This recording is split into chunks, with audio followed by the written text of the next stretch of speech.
is swung on and hit in the air to right field deep. And you can't forget about this one. Blaze Salter hits number 5, and the Newport Gulls retake the lead. This is the Newport Gulls pregame show, live from Cardines Field in Newport, Rhode Island. Gone! A grand slam! To left power, right tower power, and the Gulls walk off in the 15th inning! Coming up, interviews, stats, standings, lineups, and a whole lot more. Tomas steps on the back for one out, throws to first. It is in time, a double play. And that one is gone! Joe and Afner! A high drive, left field deep. Bolzano going back, looking up. This ball is a 2-run homer. P.J. Jones hits it out. Stay tuned. The pregame show begins now on the NECBL Broadcast Network. In his second season covering Newport Gulls baseball, here's play-by-play broadcaster Dave Peck. Newport looks to snap its 2-game losing streak in tonight's Southern Division clash against the New Bedford Bay Sox. Dave Peck welcoming you to Cardines Field on Volunteer Appreciation Night, where 250 2018 Gulls team card sets will be given away at the ballpark courtesy of New England Veterinary. Newport coming into this ball game on a 2-game losing streak, shut out in both games, most recently a 7-0 loss last night to the Winnipesaukee Muskrats, and it was David Steele who picked up the loss for the Gulls. Newport only mustered 5 hits in the ball game, and there was only 1 extra base hit the entire time. It was not Stevie Mangrum, it was Logan Harvey who actually had the double in the top of the 9th, but Newport has struggled offensively. They are now a half game back of the Mystic Schooners for that 3rd and final playoff spot in the Southern Division standings. They will host the New Bedford Bay Sox, who are currently 16-24, riding a 7-game losing streak. They have been eliminated from the playoffs. Most recently, New Bedford fell to the Vermont Mountaineers last night by a score of 9-0. Their offense has struggled recently as well, but they do lead the head-to-head series against Newport 3-2 as they look to play spoiler tonight at the ballpark. It's the Gulls and the Bay Sox for the 6th and final time this season. Don't go anywhere. The Newport Gulls pregame show starts right now. Welcome back to the pregame show here on the NECBL Broadcast Network. It is time for the Broadcasters Roundtable. Dave Peck alongside Newport Gulls field reporters Aram Layton and Nick Bell. Aram, as always, we will start with you.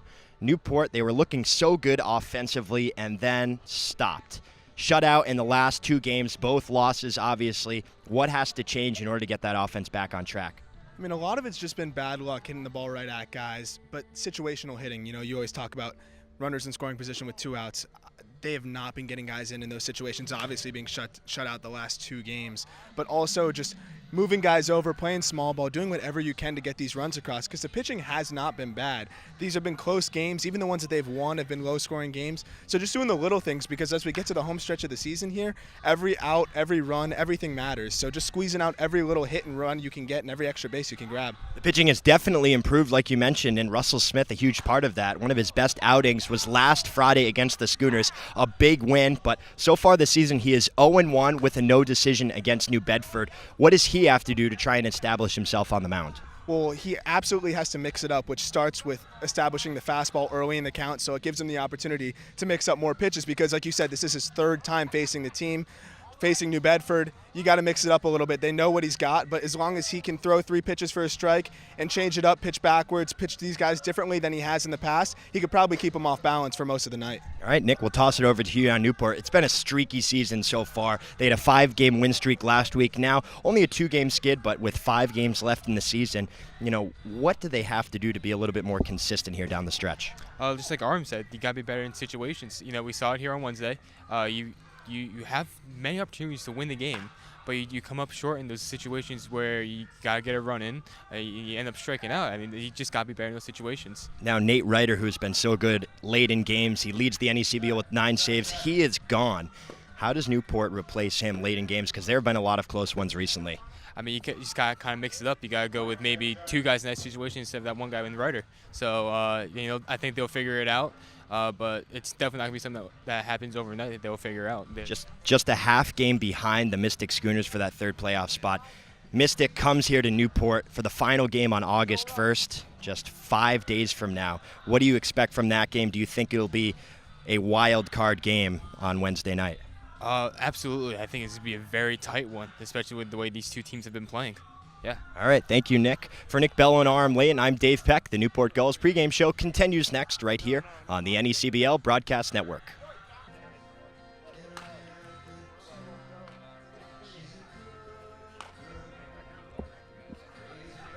Welcome back to the NECBL pregame show. I'm Dan Bedford here alongside Aram Layton, today's color commentator. Aram, you've been the color commentator twice already, you said. So how do you prepare for days like this?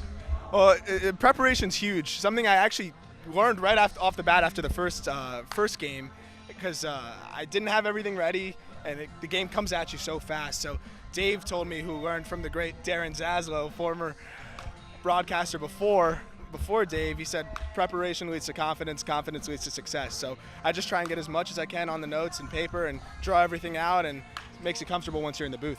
All right, so what is your preparation process like day before, night before? Absolutely. I look at the numbers from both teams, things that stand out to me, trends from the last few games, write it all out, because sometimes you bank on being able to remember things when you're broadcasting the game, but there's so much going on that it's nice to have everything in front of you. So I like to see who's hot, who's doing what, and kind of identify the trends and talk about that during the game, because I like to ask myself, if I'm listening, what would I want to hear about, and go from there. So do you generally create a spotting board once you get to the park? Yeah, absolutely, and kind of just map everything out as to what I want to talk about and when it may come up. And of course things happen during the game, and that's what makes baseball so great, because you never know what's going to happen, but so many things go on during the game where you can bring up talking points that you had ready to go, and it makes things much smoother. And obviously you have a lot of playing experience as well, including club at college for you. So do you believe that helps you, knowing what to say in a certain situation? Oh, 100%, because I remember what happened, how I felt in those situations, and what pitches were harder for me to hit as a left-handed hitter, and what balls were hard for me to field as a third baseman, and I can kind of put myself in their shoes a little bit. Maybe not quite at this level, but to an extent it definitely helps putting myself in their shoes and kind of identifying how they handle situations and how I may have handled that situation. So playing at a collegiate level, even if it's club and not NCAA like the guys here, do you believe that helps you put yourself in their shoes then? Like you said, you understand what they're going through out there? Absolutely, and it helps with the competitiveness, and definitely working on things that you didn't really have to work on in high school as much, as the pyramid gets even tighter each level you climb. So it's definitely helped with just putting myself in that situation and trying to picture myself handling the situations that they are handling. All right, and so what's your favorite part about being a color commentator on the days you get to be one? Just being able to talk about baseball. I mean, it doesn't feel like work at all. If we could make a living out of this, I know, like they say, you'll never work a day in your life, especially just being able to talk baseball with someone next to you while the game's happening in front of you, and getting eventually hopefully paid to do it. I mean, that's a dream. And just being able to do it here in a beautiful place like Newport and a beautiful field like Cardines, it doesn't get much better than that. All right, and a little bit bigger picture here. How do you think that you got to this point? What did you do to prepare for, where you're at now, media interning every day, and of course, color commentator on these couple of days you've gotten to do so? I think just trial and error. The first time I was here interviewing somebody else, I felt myself literally my hands shaking, really nervous, and once I got more used to it and got the confidence and realized, again, preparation leads to confidence, I got much more comfortable. So I think the biggest thing for me was getting to this point was just getting more comfortable in the repetition, just like baseball on the field, getting the reps. And once you get the reps, you get comfortable and it gets a lot easier. All right, and it's volunteer appreciation tonight here at Cardines. How's it going to feel to go down on the field and be recognized? It's definitely different. We've been up there most of the year.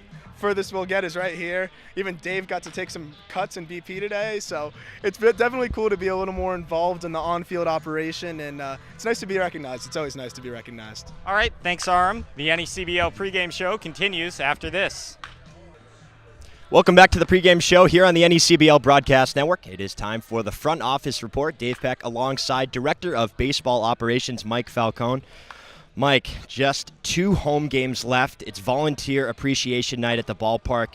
What have you seen from the volunteers, the interns so far this year that has helped the team succeed on and off the field? Well, first off, don't remind me that we only have 2 of these games left. It's a pretty depressing thought, and how after you go through the whole offseason, now we're only down to 2 home games. Hopefully we make the playoffs, but that's just a thought that I still don't want in my head. That's a harsh reality, but I've seen tremendous growth from our interns who came in here in the beginning of May set up all of our reading programs and our appearances, our camp, and now the last day of camp was Thursday. Each week the guys and girls just got better and better, felt more comfortable in their roles. Everybody knew kind of what they were doing when they got to the ballpark. I didn't have to delegate too much or point things out. People were pointing stuff out to me actually today, some with the program, which was nice. So it's really been an awesome experience. Everybody's been working their butts off and doing a great job. There are so many different parts: ground screw, media, game ops, marketing. How do you, as the director of baseball operations, handle all that? And is it nice as the season goes on, maybe they can start to do things themselves? Yeah, certainly. I mean, like you said, there's so many moving pieces. I mean, your operation in itself is its own monster. So it is nice to have people like Tommy and Shannon. I have a couple interns who oversee some of the minor details like the game day ops, setting up the field, with the community relations as well. I have a couple good interns who handle that I can just kind of oversee and check off on it. Hey, did you do this? Hey, did you do that? But at this point in the season, I'm confident that everybody's getting done what they should be doing, and it makes my job a heck of a lot easier. So these past couple of games have been nice to get to the ballpark. Everything's basically set up. Maybe there's a minor thing here and there, but really it's been a great season off the field. Now, even in the stadium, I mean, close to 3,000 fans the last handful of games. Talk about attendance and, the things that have been happening at Cardines Field this season. Yeah, though, that last week was something else. I mean, the whole left field, the whole right field bleachers were packed up. Military appreciation's a big night. That Mark Weed night when we had the governor down here, that was really something special, too. A lot of donations to the Mark Weed Memorial Scholarship Fund, too. And it's just been a pleasure to watch the stadium pack up. It's always funny that when I'm starting my pregame routine, I'm looking around, it's okay, there's not that many people here, not too many people here, and then by the time I'm finishing up after that national anthem, you take a look around and like, all right, cool, everybody's here. Yeah, we're doing well with attendance. I think we're right around where we were last year. These next couple games will be pretty big to see if we could surpass the regular season total, and then hopefully we get in the playoffs, get to 50,000. That'd be nice. I know there are only 4 games left after today, 2 at home, 1 after today. When do you start maybe looking towards next year from a player standpoint or from an operations standpoint? Is that something that's on the horizon? You're always thinking of the future. There's things that I've seen this year that I was like, okay, next year I'm going to have this ready to go. I tell all the interns, as with myself, try to write down daily operations and little nuances that maybe they picked up throughout the season that'll make that job easier for somebody else next year. I do it with myself just to say, okay, this is what you did this day, this is what you did this day. Oh, make sure you remember this for police, fire, and EMT. This is your contact for that. So I'm always thinking of the future there, even with the concession stand and souvenir stand things. But it won't officially hit until that last pitch is thrown, that last out is recorded, and then we'll just have to start inventorying everything we have, get our banners down, get all of our payables, our receivables done, and then the front office gets inundated with player requests starting now even for those incoming freshmen. So we'll probably have a roster out mid-winter or so, but that's a whole nother story, something that I'm only thinking about tonight. Yeah. Mike does so many things that, a lot of people don't know, just, handling all the interns, all the volunteers, the concession stand, off-season stuff, who needs a bat, who needs a jersey, is the game day program figured out, so many things. Are there forks and knives for the post-game meal? So, Mike, thank you so much for all you do. Director of Baseball Operations, Mike Falcone. I'm Dave Peck. The Newport Gulls pregame show continues next right here on the NECBL Broadcast Network. Welcome back to the pregame show here on the NECBL Broadcast Network. It's time for the Manager's Show. Dave Peck alongside 12th-year manager Mike Coombs. Coach, just 4 games left in this season after this one. It's been a streaky year. 5 wins last week straight. Now 2 straight losses, not too bad. Does anything change? Yeah, it needs to change right now. We need to win the rest of them. If we win the rest of them, take care of our business, I don't care what anybody else does, we'll get in there somehow, some way. The offense was so sharp last week, but 2 shutouts in the past. That hit Chuck Pava, president and general manager of the Newport Gulls. That's a good arm. Pinpoint accuracy right here. Still got it. Still got it. I can throw it. I can. Look at him over there. He's laughing at me. I can get him right between the eyes. Get a shot of that. Right between the eyes. That was Nick Bello who was going for. And now we have a fight here. Chuck Pavis pointing out Mike Coombs, and you wonder if they're going to throw hands. And now Kenny Powers enters the building, ladies and gentlemen. And things are heating up here at the manager's show. Not really sure where we're going to go with it, but definitely some fists that are possibly going to be thrown. You know, all in good fun, though, here with Coach Coombs, as always. Right, Coach? I'll hit him right in the throat. Yeah, no fun. No fun, just all business. Business ethics. Fun. Got to have fun, but you also got to throw a punch every once in a while. Nate Ryder threw quite a few punches. 9 saves, led the league, and, you know, unfortunately, he is no longer with us here in Newport. Just got an email today. Chuck and I got an email saying his surgery went well, and everything's good, and his dad thanked us for having him. Wanted to make sure he told everybody good luck and would love to come out and catch us in a playoff game. Just a half game back of the Schooners with 5 games to play. Mystic and Newport will face off August 1st, the final game of the regular season. Obviously, that's a big one. Yeah, that'll be the biggest one yet. Give us a quick update here on the health of the players. How many guys we got active, and, you know, what's the situation there? 3-hole hitter and 4-hole hitter are out tonight. Hosey's got a bad thumb, got a bruise on there, and Dalton Reed has got a bad back. Went to a chiropractor this morning. So we're doing a little makeshift. All hands on deck here in the city by the sea. For Newport Gulls manager Mike Coombs. You take a hat and you put all the numbers 1 through 9, and then you go around, you let them take a number out, and that's where they hit. That's the beauty of baseball. Isn't that great? That's great. It doesn't matter as long as they get on base. And there's one thing I need to say. He swung the bat today in BP. Impressed me. He didn't depress me. He impressed me. You came inside once, maybe a close shave. Yeah, well, I gotta keep you honest. Right. Fair. Can't, don't dig in on me. No. Well, you saw I was pulling it, and then, you're a smart guy. Oh, yeah. You're going to go outside, and I whiffed on one. Yeah. Well, that's okay. Yeah. Then you got to go to Grawley School because he teaches you how not to whiff. Right. He teaches you how to get a sniff. We'll see what happens. For Gulls manager Mike Coombs, I'm Dave Peck. The Gulls and the Bay Sox are up next right here on the NECBL Broadcast Network. Once again, here's Dave Peck and the Newport Gulls broadcast team.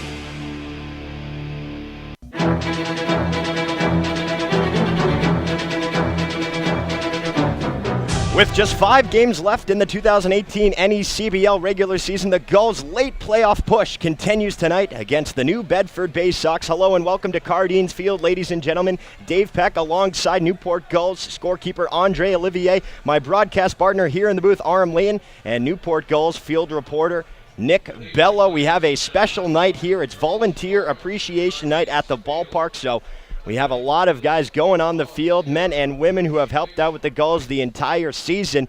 We'll do a quick recap. First, Newport coming into this game 19 and 24th in the Southern Division standings. They're just a half game back of the Mystic Schooners with 5 games left to go in the regular season. New Bedford, on the other hand, 16 and 24. They are last in the South, 4 games back of Mystic, 3.5 behind the Gulls, but their playoff chances have come to an end. They will try and play spoiler here tonight. Last night, Newport fell to the Muskrats, who came into that game with a 12 and 26 record, last in the Northern Division, but the Gulls dropped their second straight game, 7-0. It was the second straight time that Newport was blanked on the scoreboard. David Steele picked up the loss, 6 innings, 6 runs, 7 hits. He walked 3 and struck out 3, but it was home runs that killed Steele. A 3-run shot by Steven Passatempo in the bottom of the first, and then a 2-run shot by Casey Harper in the bottom of the sixth. That's really all that the Muskrats would need in that ball game, and Newport has struggled offensively recently. A couple of shutouts, so they look to get their footing here against the New Bedford Bay Sox. Bay Sox coming in 16 and 24 once again. We're going to send things down now to the Director of Baseball Operations, Mike Falcone, for our Volunteer Appreciation Night festivities. The internship program as a whole has grown tremendously over the years, originally starting with students that attended Salve Regina. Now we have college students that hail from all throughout the country and go on to gain full-time employment with professional teams in all major sports. Let's give them all a round of applause.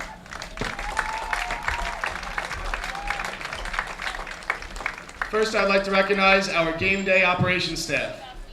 Our scoreboard operator, Gulls Hall of Famer Al Weissman, has been doing this for 18 years. Unfortunately, he's not here with us tonight, but let's give him a round of applause. Our public address announcer, another Hall of Famer, Mr. Don O'Hanley, has been doing this for 17 years. Let's give him a round of applause. Our official scorer, Andre Oliver. He's from UMass Dartmouth, and this is his first year with the team. Hey, Andre. Our assistant official scorer, Charlie Heffernan. He's in his 8th year with the team.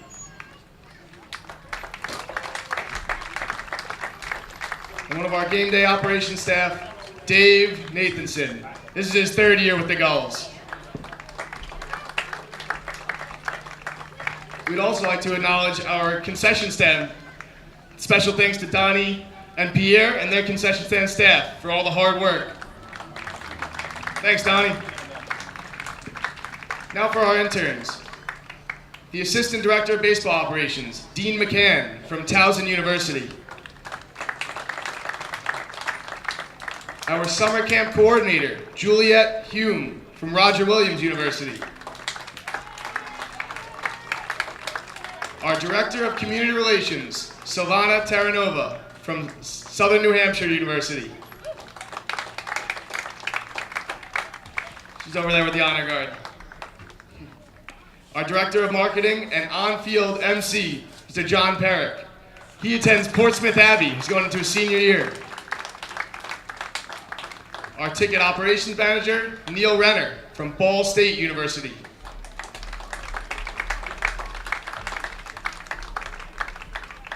Our Co-Director of Game Day Operations, Matt Shapiro from University of Delaware, as well as our other Co-Director of Game Day Operations, Mr. Michael McCann from Nichols College. Game Day Operations Assistant, Michael Pravaza from Syracuse University.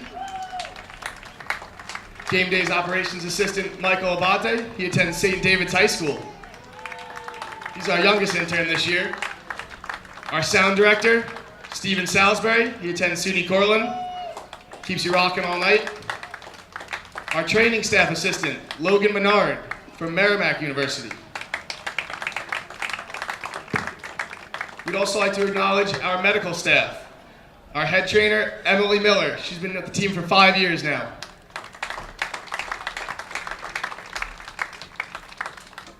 Now for our media relations staff. Our Director of Media Relations, Director of Broadcast Operations, and Executive Producer, Mr. Tom Lima. This is his 15th season with the Newport Gulls. The Assistant Director of Broadcast Operations and Co-Executive Producer, Shannon Carlson. This is her 7th year. Broadcast Producer, Rob Sanchez is here with us tonight. This is his 7th year with the Newport Gulls. In his 2nd year from Bowdoin College, our lead broadcaster, Mr. Dave Peck, the voice of the Newport Gulls.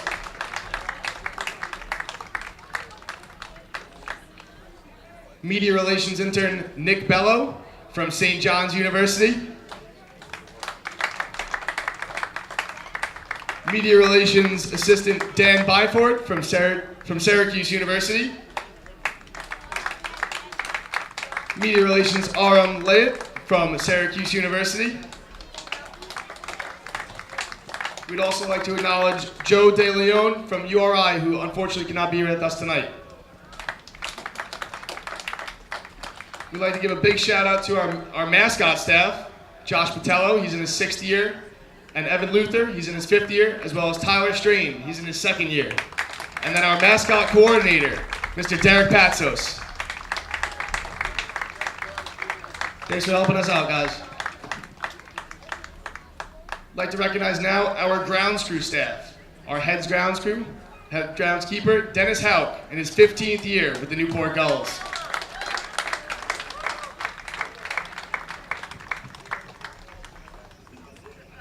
I'd like to recognize our grounds crew chief, Rick Lombardi, in his 14th year with the Newport Gulls.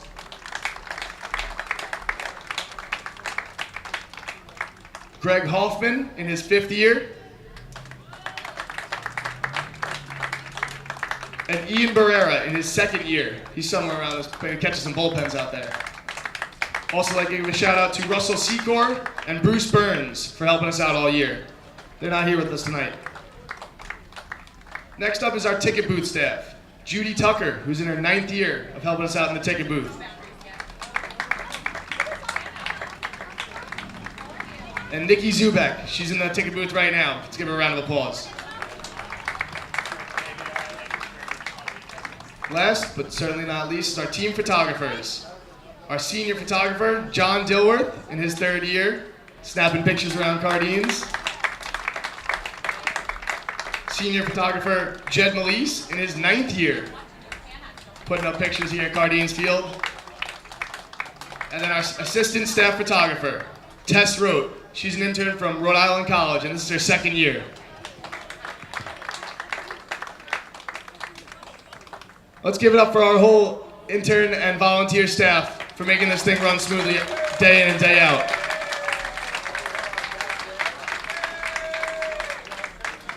Now I'm going to turn it back up to Mr. Don O'Hanley for the presentation of our starting lineups. Thank you, Mike. For the quick introduction, tonight's game sponsor are the Gulls. Volunteers are from the Aquidneck Island Robotics Group, and they will be the beneficiaries of the 50-50 raffle. The New England Collegiate Baseball League presents the New Bedford Bay Sox versus your Newport Gulls. Here are the starting lineups for the visiting Bay Sox. Leading off, the center fielder, number 32, Christian Abar of New England College in the city of Pawtucket. I'd like to say thank you to all the interns that really made this season possible, and every season. I mean, some of the volunteers here have been around for 15 years or so. Our executive producer, Tom Lima, the stuff that he does behind the scenes in the production room is, you know, immensely helpful, not only for the Gulls, but for the league. His production crew is going to be headed to Holyoke on Sunday to cover the All-Star game. Since 2013, the Gulls production crew has been doing that game, so Tom Lima, excellent job. I know you're listening down there. I know you're checking our sound down there, so we couldn't do any of this without you. We'll send things over now to RM Layton to just recap a little bit the New Bedford Bay Sox and their game last night against the Mountaineers. Yeah, they've been struggling lately, especially in their last 5 games, but last night lost 9-0 against Vermont. Did not have a player with a multi-hit game, only had a total of 4 hits. But the big issue for them the whole year has been the errors. They have not been good defensively. They committed 4 errors in that game alone. They got a decent start out of Buddy Hayward. He gave 4 strong innings, but 3 of the 4 runs he gave up were unearned. So it's really hard to win ball games when you kick the ball around that much, and that seems to be the story so far with the Bay Sox. They've committed 63 errors. That is 12th in the NECBL. And Arn, we were talking about it before the game, just those errors and how costly they have been. 215 runs total the Bay Sox have given up. That is 8th. 168 earned runs given up. The difference between that equals the amount of unearned runs, which is 47, and that's 3rd worst in the NECBL, behind, surprisingly, the Ocean State Waves, who are currently tied for 1st in the Southern Division standings, and the Mystic Schooners, who are a half game up on the Newport Gulls. So hasn't hurt them too much. It's been a different story for the Bay Sox because their offense, well, it hasn't been producing too much. Come into this game with a 254 average. That is 10th in the NECBL, 12th in runs, 11th in doubles, and 12th in home runs with only 19. Their slugging percentage is just .342, which is 2nd to last in the entire league. They do run a little bit. They have 58 stolen bases on the year. That is 6th in the league, but a pitching staff that can't necessarily make up for it too much. It's 4.59. That is 8th. And when you have a lineup that can't produce a lot of runs and, you know, a fielding behind the pitchers that aren't doing their jobs as best as they can, that's when problems arise. Absolutely, and the other thing that kind of sticks out with their pitching staff is the splits from the home and road ERA. At home, they have an ERA of 3.54, but on the road, it inflates to 5.76, which is a pretty big difference, and they do benefit from a pretty big park out there in New Bedford, and here in Cardines Field, it's one of the easier parks to poke one out, so it'll be interesting to see how they pitch in that environment with a little bit easier of a park to give up home runs, because clearly on the road it's been a little difficult for them. Newport, on the other hand, 275 batting average. That is third in the NECBL. They're sixth in runs, third in hits, first in both doubles and home runs, but that number has, slowly started to go down, and we're only talking the past 2 or 3 games or so, but with just 5 games left in the regular season, each one of those games matters just as much as the last, so the 5-game win streak from last week doesn't really mean anything. Yes, it got the Gulls back into a playoff hunt, but half a game back in that last game of the season on August 1st here at Cardines Field against the Mystic Schooners. That will obviously prove to be a make or break matchup. We're going to send things over now to Newport Gulls field reporter Nick Bello for a look around the NECBL from yesterday, today, and the updated standings. Nick, how are we doing today? I'm doing good, Dave. Last night we had a few games go on, but 2 were rescheduled. Last night we had Mystic and Sanford and Danbury and Plymouth rescheduled. Last night we had Ocean State defeat North Adams 6-2. Ocean State beat North Adams again as a doubleheader, 10-4. Winnipesaukee beat Newport last night 7-0. Keene lost to Upper Valley 3-0. And New Bedford lost to Vermont 9-0. Tonight we also have a few games going on. First, we got Sanford and Winnipesaukee. That game takes off at 6:05. Ocean State and Mystic, Danbury, North Adams, Vermont, and Plymouth, and of course this one, Newport and New Bedford, and Upper Valley against Valley. Now for the Northern Division standings, we have the Valley Blue Sox and Upper Valley Nighthawks in the first 2 playoff spots. Then slowly followed behind them is the Sanford Mayors in the 3rd playoff spot. Below them, looking to get a bid in, also the Keene Swamp Bats. Both Sanford and Keene are actually tied for the last playoff spot in the Northern Division. Vermont Mountaineers are in 4th place. North Adams follows them, and Winnipesaukee is in last place. The Southern Division, we have Plymouth. Thank you, Nick. We'll get the rest of the Southern Division standings when we come back from the national anthem today being sung by Colin Van Pelt with the honor guard, brought to you by Portsmouth Cub Scout Pack 1.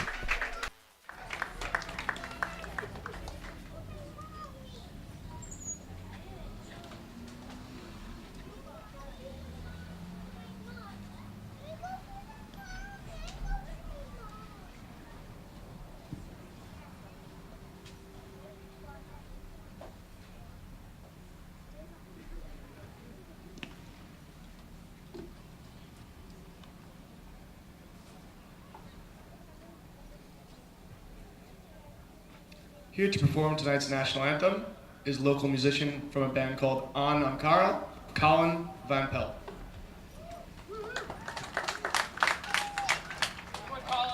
Oh, say, can you see by the dawn's early light what so proudly we hailed at the twilight's last gleaming, whose broad stripes and bright stars through the perilous fight o'er the ramparts we watched were so gallantly streaming, and the rocket's red glare, the bombs bursting in air, gave proof through the night that our flag was still there.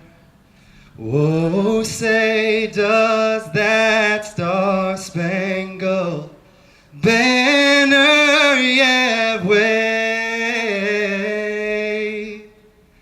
o'er the land of the free and the home of the brave?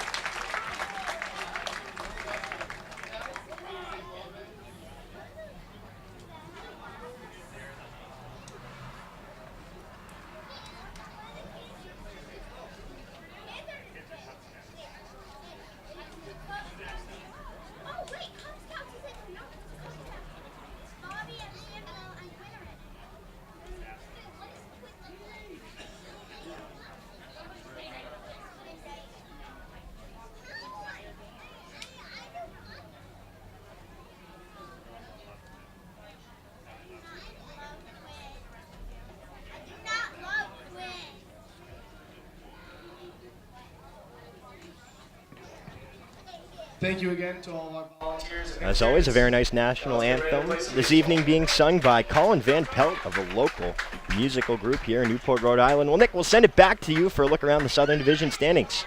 Thank you, Dave. We got Plymouth in first in that first playoff spot. Ocean State Waves are in second. Mystic Schooners are in third. And the Newport Gulls, which is a half game behind Mystic. Behind Newport, the Danbury Westerners at 5.5 games behind. And in last place, the Bedford Bay Sox. Dave, thank you. Thank you, Nick. It's definitely going to be tight these last few games. Newport left in this regular season. After tonight, they will head up to Holyoke tomorrow morning to face the first place Valley Blue Sox of the Northern Division. Then the All-Star break. Then they will head to Danbury on Monday, head to Sanford to take on the Mainers, and then host Mystic. And then we'll send it over to Arm Layton for a look at the visiting New Bedford Bay Sox lineup. Leading off and playing center is Christian Ibar, followed by the right fielder Jacob Yish. Batting third and catching is Robert Emery.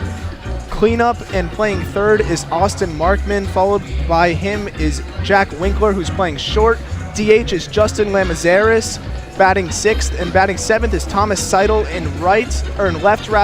Sam Henry is at first, batting eighth, and Stephen Tebow is rounding things out, playing second. And the pitcher today for New Bedford is Jared Schuster. Thank you, Arm. And for Newport, that lineup of the Bay Sox will face up against Russell Smith, the 6'9", 240-pound rising sophomore out of Texas Christian University.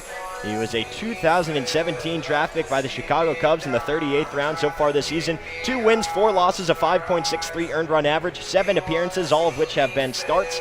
He's given up 37 hits, walked 14, and struck out 38 and 30 in the third innings on the hill. And so far this season, against the Bay Sox, he's made 2 starts, has a 3.18 earned run average, 0-1 record, 5.2 innings pitched total. He's given up 7 runs, 7 hits, walked 5, and struck out 7. The Bay Sox are batting .318 against Smith so far this season. It was game 1 back on June 5th, the first game of the season. It was a 5-4 win for the Bay Sox that Smith did not pick up a decision. He went 4 innings, gave up 2 runs on 3 hits, and then he also appeared in Game 4, that 8-6 loss for Newport. Now we will take you through the Gulls lineup here tonight for Mike Coombs, and not too many changes as usual, but leading off is Tim Tawa, the center fielder out of Stanford. Stevie Mangrum is in right out of the University of Tampa. He bats second. Jack Gethings, the second baseman from Fairfield, bats third, with Jason Gonzalez in the cleanup spot, playing third base out of Vanderbilt. Dylan Blue bats fifth. He's in left field from Washington State. Logan Harvey is at first base today from Wake Forest. He bats sixth. Batting seventh is Jack Blumgren, shortstop out of Michigan, with John Mazza doing the catching from Northeastern, and batting eighth. Rounding out the lineup, the number 9 hitter, Matt Cacha de Fierro, the designated hitter from New Jersey Institute of Technology. And like you mentioned, Arm, they will face off against Jared Schuster. Schuster so far has appeared in the same exact number of games as Smith. They've showed down in Game 1 and in Game 4, and this is, another matchup between presumably the 2 aces of both these ball clubs. And both teams have seen both arms, like you've said, so it's nothing new for the Gulls or New Bedford. Schuster, in his 2 outings against Newport, 10 and 2/3 innings, he's given up 6 earned runs, but he struck out 18, which is pretty impressive in 10 innings of work, but his issue was keeping runners off base with 6 walks and surrendered plenty of hits. So it'll be interesting to see how he bounces back with that 3rd start, because he's kind of been back and forth so far for New Bedford against Newport. Get you the umpires real quick. Matt Catane is behind home plate with Will Bowers and Rich Sharney in the field today. The men in blue. Newport is coached by Mike Coombs with Chris Cabe, the manager of the Bay Sox. And we'll get you the field dimensions real quick here at Cardines Field. Left field is 315 with left center 365. It goes to 395 out in dead center. Then comes back into 315 out in right center field. You see the double triangles there on your screen if you're tuned into the video. And then right field is 285 with a 28-foot high fence all the way around. The Gulls take the field here wearing their orange uniforms. Orange tops with white pants, Newport written in white across the chest, with the, as usual, blue hat with the swinging Newport Gull on the front. The weather here in Rhode Island, it's 77 degrees, precipitation 0%, with a 12-mile-per-hour wind gusting from the south-southwest. It's not too much right now, as you can see the flag on top of the Discover Newport Center. But we'll see what happens. There was some fog in the area during the pregame festivities. We'll see if that comes into play here. It has before when these two teams showed off earlier this season. It was a game that was postponed back on June 13th in the bottom of the third inning. We will see what happens here. Just 5 games left in the regular season. Newport 19-20, fourth in the South. New Bedford 16-24 last. New Bedford is on a 7-game losing streak. The Gulls have dropped their last 2, both of them. Newport has been shut out. It started with Vermont, a 4-0 loss to the Mountaineers, and that was a 13-inning game where Nick Enright was fantastic the entire time. He went 7 innings without giving up a run, and Jerry Bird came in, and he was great as well. He went 5 innings, ended up giving up 3 runs, all in the top of the 13th inning, and that's a lot to ask from a bullpen guy that has been so good lately. And I talked to him yesterday about the switch, and he said, well, early on in the season I was trying to be a little bit too perfect when I was starting games, and that caused me to miss my spots because I wasn't aiming big. I was just, not letting the ball fly, not trusting my stuff. And when he changed to the bullpen, he said it was a mental change for him, and he was able to refocus, and he has been great. And Newport may need him tonight, but Russell Smith in his last outing was fantastic against the Schooners exactly 1 week ago. It was a 7-1 win for the Gulls. He went 6 innings, gave up no runs on 4 hits, walked 1, and struck out 7. Warm-up pitches are complete. Christian Ibar, Jacob Yish, and Rob Emery due up here in the top of the first inning, the 6th and final installment of the Bay Sox and the Gulls. Dave Peck alongside Aram Layton here on the NECBL Broadcast Network. New Bedford wearing their visiting red tops with Bay Sox written in blue across the chest, outlined in white, gray pants with navy blue piping down the side. Ibar digs in to the right-handed batter's box so far this season. Ibar has mostly played left field, but he's in center today and swings at the first pitch. It's fouled straight back for strike 1. 6:39 your time on the East Coast. No balls and 1 strike now to Ibar. Smith winds and deals. Change up, misses low. 1 ball and 1 strike. Ibar so far, .263 hitter. He's got 21 hits, 2 doubles, and 4 home runs, along with 10 RBI. Here's the 1-1 pitch. That one's fouled straight back, and it ricochets off the wood right behind home plate. Not much room here at Cardines Field. I mean, we've talked about it pretty much the entire time, but behind home plate, Arm, what would you say? It's about 20 feet, not very much. If that, and if you now that you mention it, thinking about it, when's the last time we've seen a pass ball score a run? 1-2 pitch, little dribbler right back to Smith, who fields it, underhands it to Harvey at first, 1 down. A nice start here for Russell Smith, trying to kind of parlay his great outing exactly 1 week ago. It'll be interesting to see how he adjusts this second time pitching against a team that he just threw 6 innings against. They always say the second or third time hitters will get a little comfortable. He might have to mix it up a little bit on these New Bedford hitters. See what he wants to do as he works against Jacob Yish here for the first time. Yish, a righty, takes the first pitch curveball for strike 1.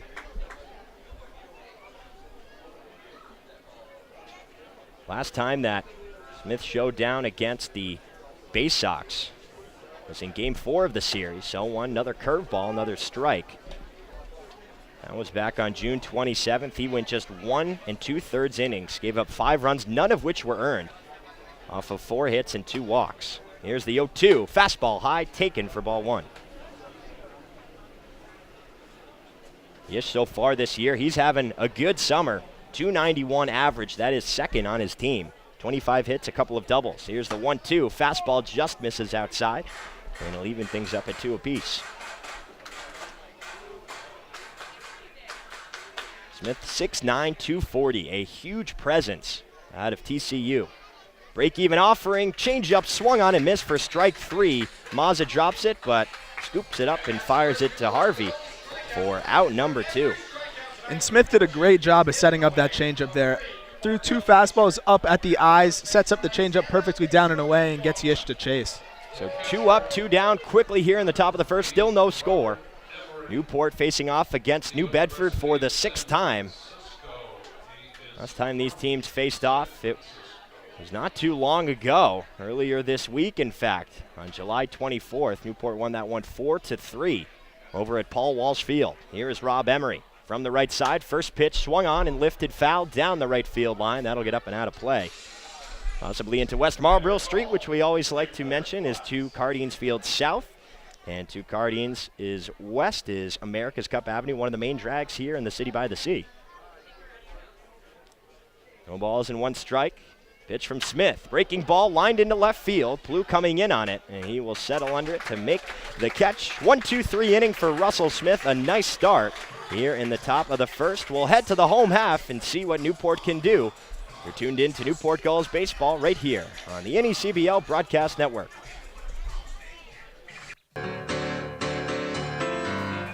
Bottom of the first inning here at Cardines Field. Still no score. Tawa, Mangrum, and Gethings due up to face Jared Schuster, the rising sophomore lefty out of Wake Forest, teammates with Logan Harvey, the first baseman today for the Gulls.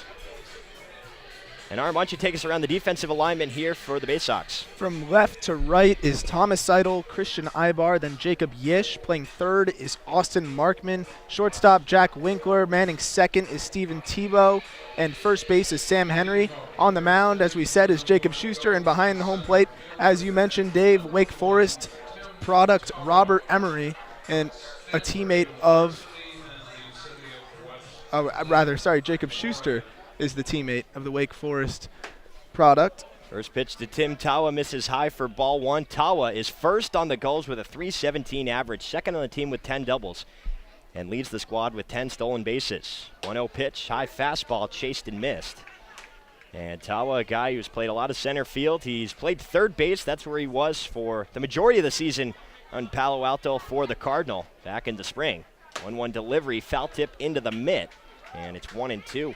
But talking to him a little bit earlier, he is expecting to be the shortstop for Stanford when he returns this fall and resumes his season in the spring on February 15th.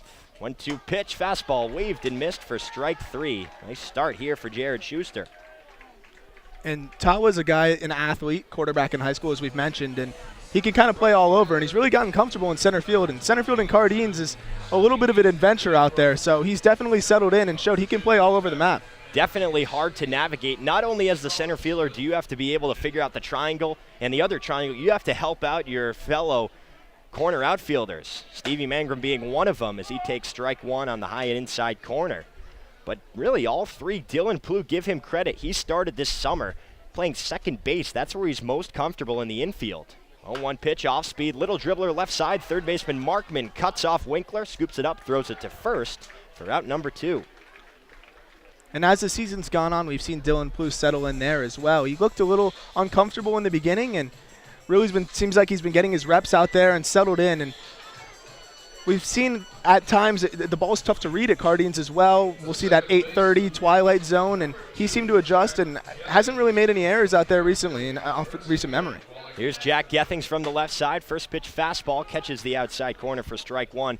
The funny thing about Plew is that you mentioned he is an infielder. He only has 3 errors, and he was talking, when I go back to school, my coach is going to look, as that one is waved and missed for strike 2, and see, wow, Dylan, you were great in the infield. Only 3 errors this summer, which, you know, it's hard. It's more likely to get an error when you're especially in the middle infield. And to be like, I was playing outfield the entire time, as the 0-2 breaking ball just misses low, and pretty much the entire Bay Sox team started to go off the field there, 1-2 now.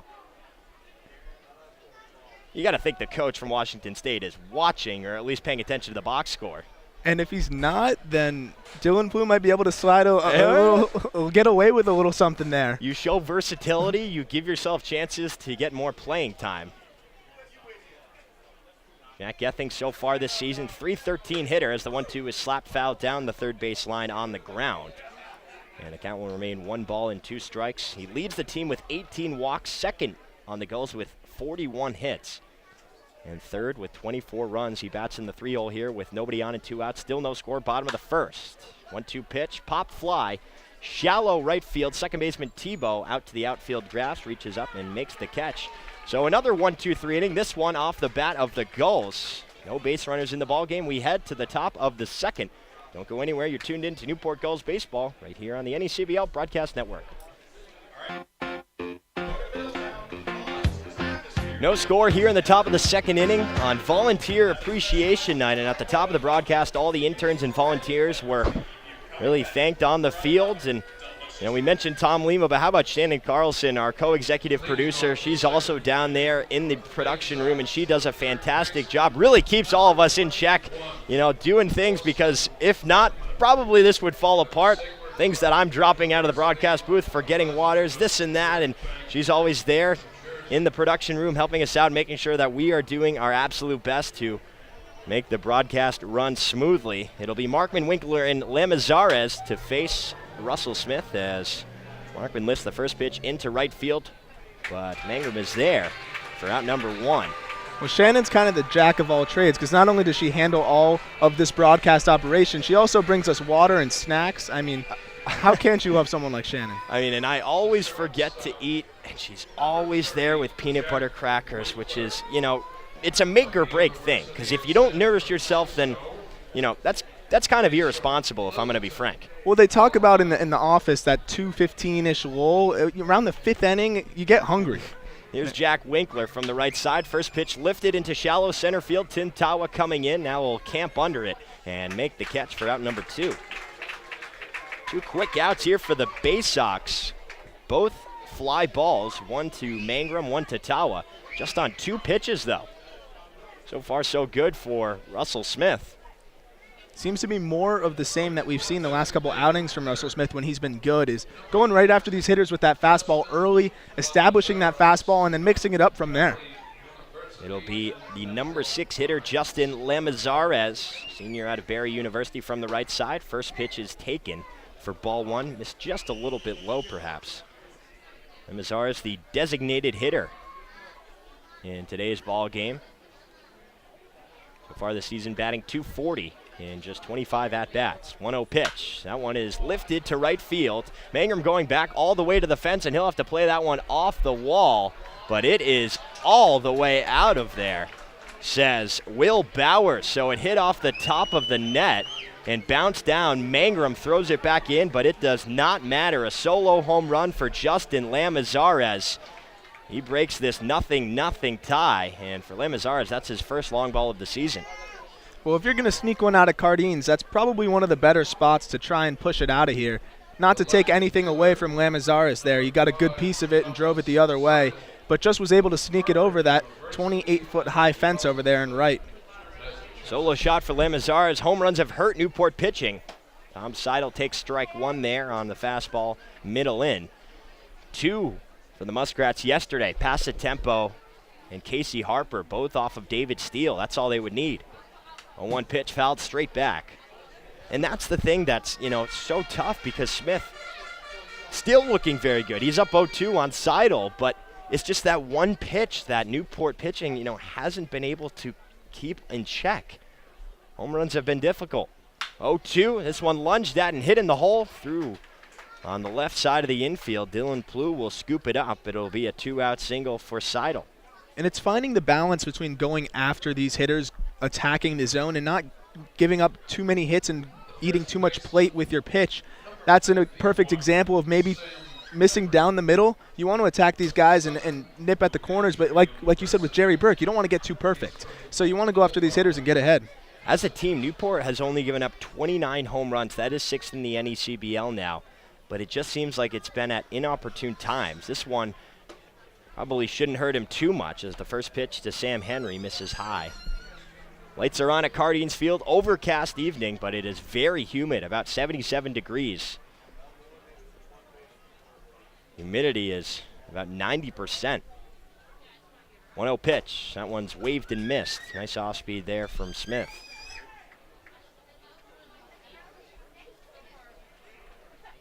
And the rising sophomore out of Southern New Hampshire University. He's also a pitcher here for the Bay Sox, and he started on the game on Tuesday between these two teams.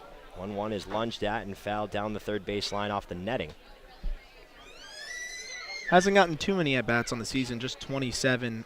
Struggled to get much going, but it kind of is difficult to get going at the plate when you're seeing sporadic at-bats. In that game back on Tuesday, the 4-3 win for the Gulls. He went 4 1/3, 4 runs, 6 5 walks, and 4 strikeouts.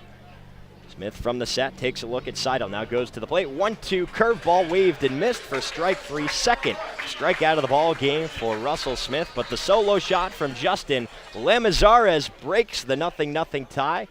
It's now 1-0 Bay Sox as we head to the home half of the second right here on the NECBL Broadcast Network. 1-0 Newport now trailing here in the home half of the second. It'll be 4, 5, and 6. Gonzalez, Plu, and Harvey to face Jared Schuster, the lefty from Wake Forest. So we will see a Demon Deacon matchup in this inning guaranteed. And Logan Harvey steps in for the first time, but it'll be Jason Gonzalez who is batting in the 4-hole today for Mike Coombs. Gonzalez from the right side. First pitch from Schuster is a fastball in there for strike 1. Schuster's fastball sits between 88 and 91 miles per hour. He also has a slider that's in the lower 80s and a changeup that he features. That's high 70s, but it's his second best pitch behind the fastball. 0-1. There's the changeup, misses just outside. And it's 1-1. Gonzalez is a guy who's really come on strong. He struggled a little bit with the rest of the team in the last couple games, but 5 home runs in 5 games at one point, and a nice stretch to get things going. Here's the 1-1 pitch. There's the changeup again. Gonzalez swings over it, and it's 1-2. Yeah, he really, surged during that 5-game win streak. A huge part of Newport's comeback into this playoff run. You could just see the confidence exuding from him. 1-2. Fastball, this one lifted deep to right field. Going back is Yish, looking up, and that one is off the wall. Gonzalez will take a big turn around first, but the throw comes in to Winkler at second, and it'll be a long Cardines Field single to start off the bottom of the second inning. With a 285-foot fence, and that one hit so hard on a line to right field, if Yish is able to play it correctly, which he did, you really don't have a chance to advance to second. It reminds you of Fenway, but on the other side of the field where you can hit a ball as hard as anyone, and you're only getting a single. Definitely frustrating for hitters as Dylan Plu squares to bunt. He gets it down the third baseline. Schuster comes off the hill, scoops it up, fires it to first, and it is in time. A nice sacrifice bunt there from Dylan Plu. Moves Gonzalez 90 feet. There's 1 out here in the second. Something we've seen a lot more of now is every single run, every single hit, every advanced base matters, as we talked about in the pregame show. As we reach the final stretch fighting for a playoff spot, you really got to play small ball here, and it's something Coach Coombs didn't do as much of in the beginning of the season, and we're seeing him do it a lot more now in the home stretch. Well, especially in this game with Cody Hosey, who is nursing a little bit of an injury, and Dalton Reed, the 3-4 hitters of this lineup. So Coombs is just going to have to figure out a way to manufacture runs. Not that the guys in the lineup can't hit, but obviously when you have your arguably 2 best hitters, it's definitely difficult as that one's flown to right center field.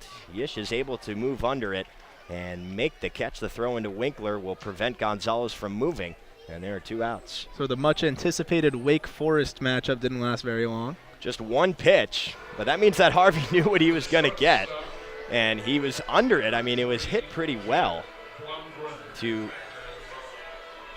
about mid to deep right center field. A lot of room for Yish.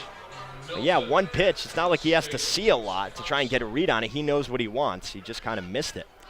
Yeah, not only is he his teammate, he's catching him all the time, so he knows exactly what's coming. So you got to think that Newport has a good scanner report. Here's Jack Blumgren. First pitch fastball runs inside for ball 1.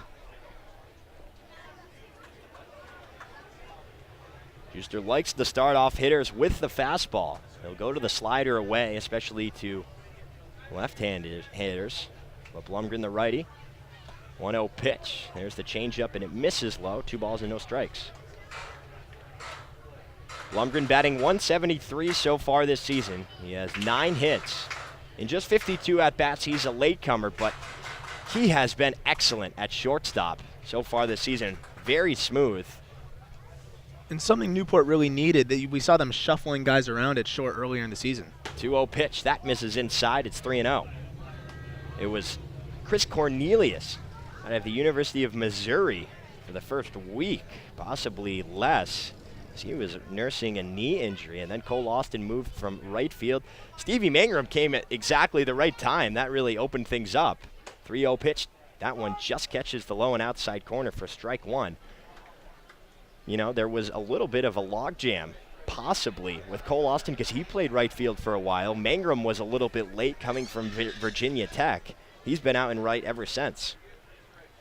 3-1. Off speed, swung on and missed. There's the changeup, and he gets Blumgren way off balance. When a pitcher can throw a changeup like that in a hitter's count, I mean, that's probably the best pitch in baseball. So difficult. Pedro Martinez, that was his go-to. Not too much run on the changeup, but it definitely drops off the table here for Schuster. How'd I know you were going to make a Red Sox reference up here already? Here's the 3-2 pitch. Changeup again, misses outside for ball 4. Runners now on first and second for the Gulls with 2 outs. 1-0. Bay Sox on top here in the bottom of the second inning, just past the 7 o'clock hour in the city by the sea. Yeah, you got to throw in a baseball reference. You got to throw in a Red Sox reference. If you're playing in New England, just an hour and a half, maybe an hour 45, maybe 3 hours away from Boston with traffic. We'll hear the occasional Red Sox score update in the stadium to the cheer of many fans because they're winning most of the games they're playing right now. They've been hot. Here's John Mazza. First pitch lifted, shallow right field. Yish coming in, Tebow going out. First baseman Henry in the area as well, but it will be Tebow who makes the play for out number 3. Newport strands 2 runners on. They can't get a run across. Still 1-0 as we head to the third right here on the NECBL Broadcast Network.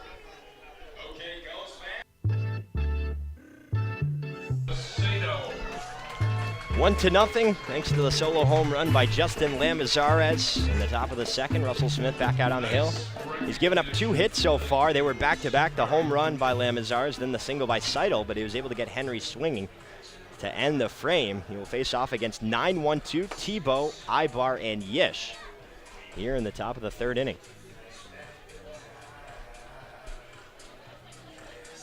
Tebow, the rising junior out of Sacred Heart. Batting from the right side. So far this season, batting 200. He only has 5 at-bats the entire summer. 1 hit. And it was an RBI. An RBI double at that. But the leadoff man here in the top of the third. Smith winds and deals. First pitch. Fastball just misses low for ball 1. Seems like New Bedford's experimenting a little bit in the bottom of that order with a pitcher. He's a two-way guy, but a pitcher who's not had a lot of bats this season, batting 8th, and now a guy with 5 at-bats so far, batting 9th. 1-0 pitch. That one is lined down the left field line, but it'll hit off the stanchion in foul territory. 1 ball and 1 strike, and their best hitter, and Rafe Chalmette, batting .374 so far this year. 40 hits, 7 doubles, a triple, a home run, 11 RBI. He is not in the ballgame. He didn't play on Tuesday either. He is an all-star representing the Bay Sox on Sunday in Holyoke. 1-1 pitch. There's the changeup, waved and missed for strike 2. Nice job keeping it low from Smith. Well, you know, late in the season, Bay Sox have been eliminated. Yes, they would like to play spoiler. Yes, they would love to do it against Newport, who is chasing the Schooners, just a half game back of that final spot. But you don't want to get guys hurt, especially a guy like Chalmette, who had such a good summer. 1-2 pitch lifted straight away center field, but shallow. Tawa coming in on it, and he'll make the grab. 1 down. And that's just the case in general with summer ball. I mean, these guys are out there. They want to win. They're competitors, but you know, you see the Gulls lose Nate Ryder, a guy that wanted to be here and wanted to keep pitching, but he had to take care of his arm, hit his innings limit, and it is what it is. At the end of the day, they got to go back to their colleges healthy and report back to their coaches. And Ryder had surgery actually today. Mike Coombs got the report that all things went well on the right elbow. Is just getting some scar tissue removed. First pitch to Ibar is a fastball that misses up. So it's good to hear that. Ryder, I mean, he was not chosen to be in the All-Star game, but that's because he wasn't going to be around, and that was known. Had 9 saves. Instead, it was Dandino, the closer here for the Bay Sox, as that one is hit right back to the screen. Now 1 ball and 1 strike. C.J. Dandino has been great. He pitched in the game on Tuesday. He just Went 1 inning as he usually does. No runs, 1 hit. It was a Reiter-Dandino matchup. 1-1, changeup just misses outside.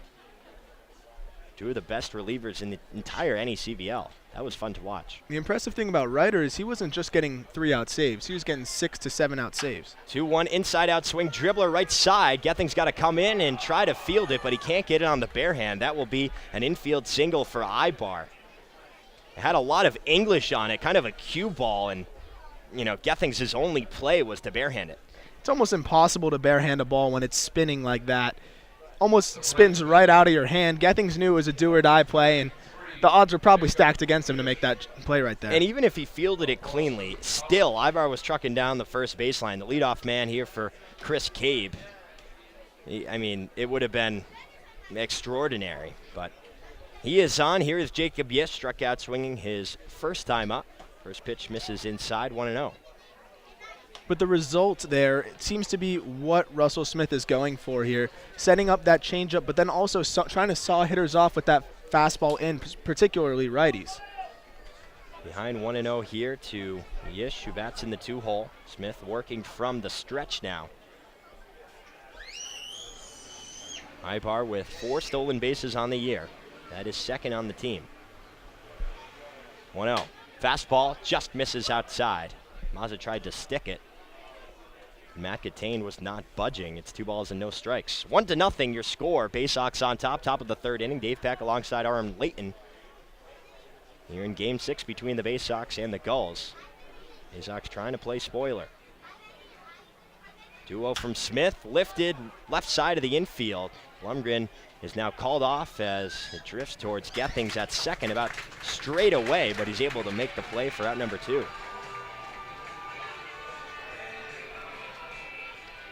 We've seen just 1 ground out in this game, and that was kind of the swinging bunt to Smith by Ibar to start off the ball game in the top of the 1st. Besides that, he's just been getting Bay Sox to pop up.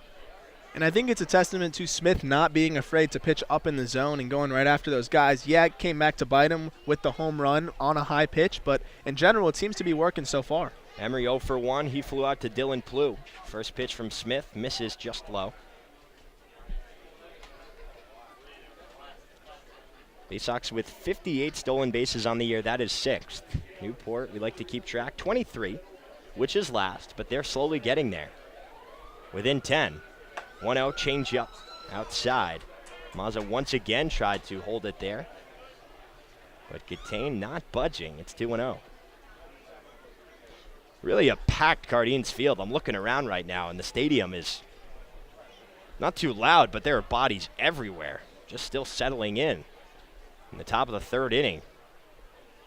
2-0 offering, fouled down the first base line. That'll get out of the ballpark. It'll be 2-1.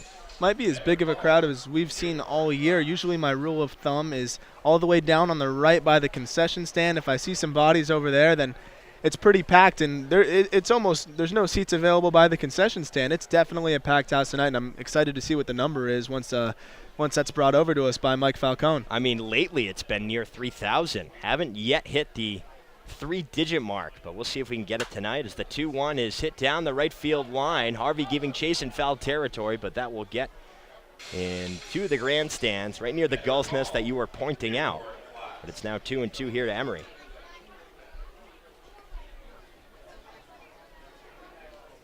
We do have some action there down the right field line on the porch that we like to keep track of, but it's still early. They come out probably the 5th or 6th inning. Seems to be the weekend spot for them. See them on the Friday nights. And why not? No place you'd rather be. 2-2 pitch, elevated fastball, fouled straight back, and it bounces off the grandstand behind home plate. Man on deck, Austin Markman scoops it up and gives it to Mike Coombs in the dugout.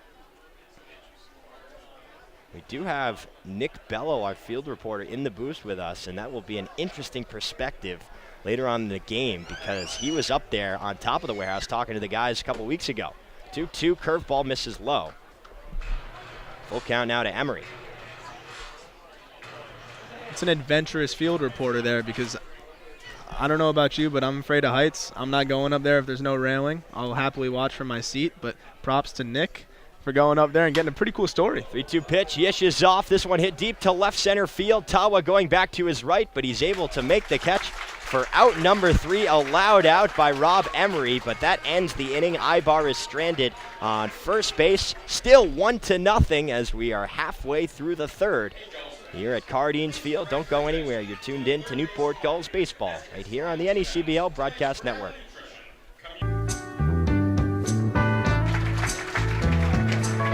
Halfway through the third, 1-0 Base Sox. That means it's time to send it over to Newport Gulls field reporter Nick Bello for a look around the NECBL. Nick, what's going on?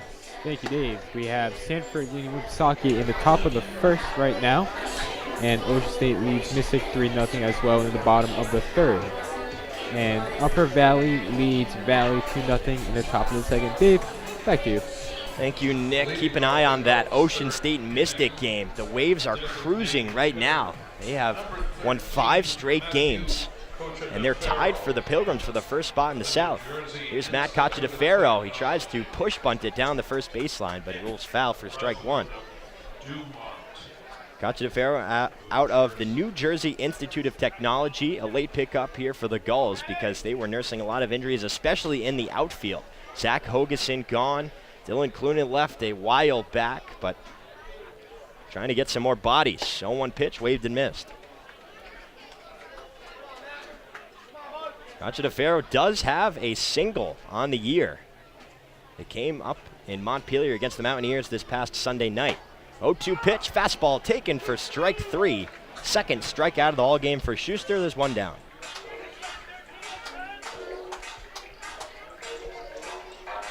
Schuster's out pitch is generally the changeup, but he does like to go with the fastball, either up and in or up or away.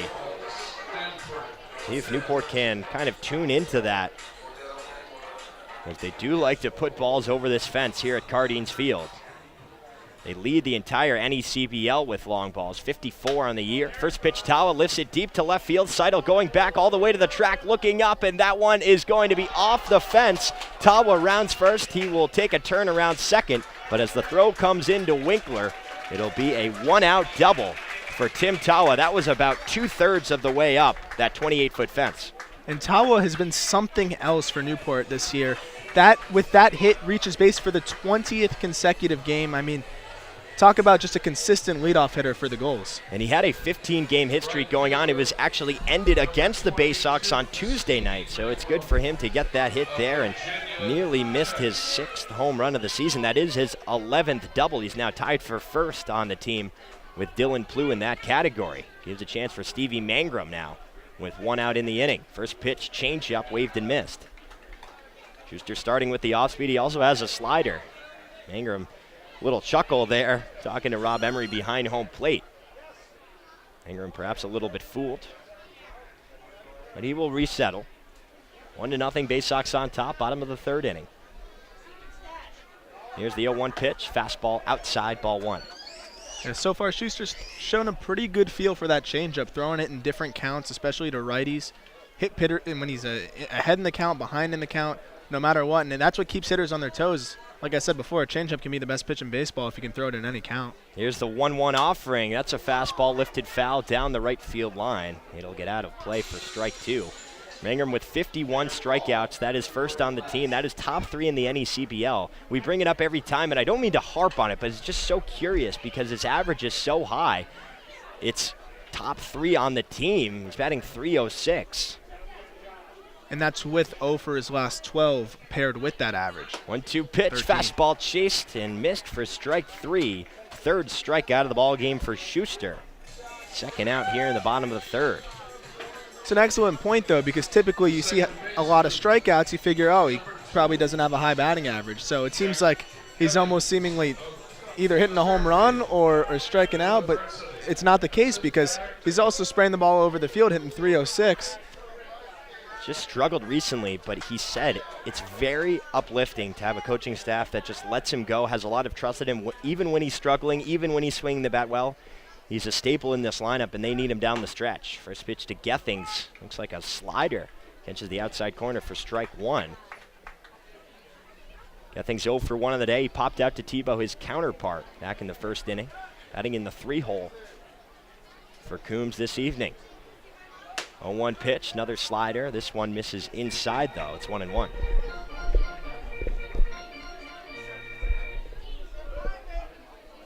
Gethings has just been a rock all year for Newport. Pretty much anchored at second base and just been steady the entire season. 1-1 pitch, fastball. That's just low and outside to move the count to 2 balls and 1 strike. He's tied for third with 131 at-bats so far this season for the Gulls. Dylan Plew also with 131. Only Dalton Reed and Cody Hosey have been to the plate more times. 2-1 pitch. Fastball high, ball 3. Kind of brushed him off a little bit. And Gethings is a guy I think any coach would take on their team. He's a grinder, plays a good second base, and he's a tough out. Only 28 strikeouts on the year with 18 walks. And as you mentioned, batting .313. That's a table setter you need at the top of your order. 3-1 offering from Schuster is a slider that catches the outside corner.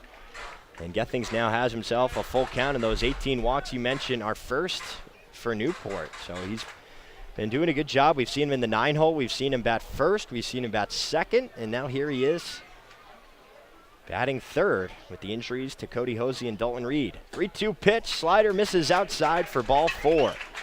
Gethings takes his base, his 19th walk of the season. Runners now on first and second with 2 outs here in the bottom of the third. And typically you don't mind walking that number 3 hitter with a base open, but when it's Jack Gethings and Jason Gonzalez is on deck, who just missed a home run by about 5 feet, and we've mentioned before how hot he's been with 5 home runs in his last 8 games, you probably want to go right after Jack Gethings there.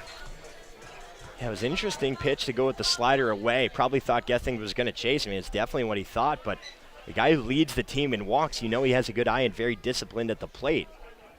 Now a chance for Gonzalez. 333 in the last 5, 302 in the last 10. Bats with runners on first and second, and Schuster will step off.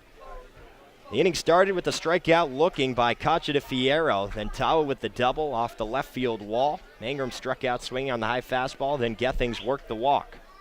1-0, Bay Sox on top. First pitch is a changeup, and Gonzalez thought about it. He did not go as it misses low for ball 1.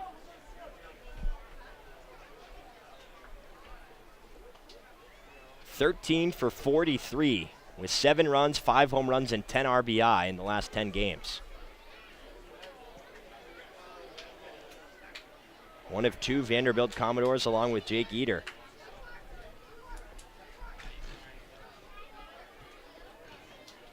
Eater had a nice outing, 6 innings his last time out. 3 earned runs off 3 hits. It was a no decision though. 1-0 pitch misses low, ball 2. It's been nice seeing Eater come on strong. Had a tough first outing for the Gulls a few weeks back, but now really settled in, and that's a guy Newport really needs if they want to make a run into the playoffs. Yeah, he was great against Mystic. 6 innings. It was a 0-0 ball game between Kumar and Ambiar over at the Shipyard. Gulls ended up losing that one. 2-0 fastball is in there for strike 1 on the outer third. And we don't like to get too far ahead of ourselves, but if that comes down to that Mystic Newport game at the end of the season, it'll be interesting to see who Newport decides and Coach Coombs decides to make the starting pitcher for that one and who Mystic might tab as their guy on the bump. I mean, Newport doesn't have many options because they play every day until then. 2-1 pitch, just misses outside, 3 balls and 1 strike. There is that all-star game on Sunday, but Newport sending a good number. Stevie Mangrum, Cody Hosey, Dalton Reed, who's also in the Derby. Nick Enright and Tim Tawa are all going there.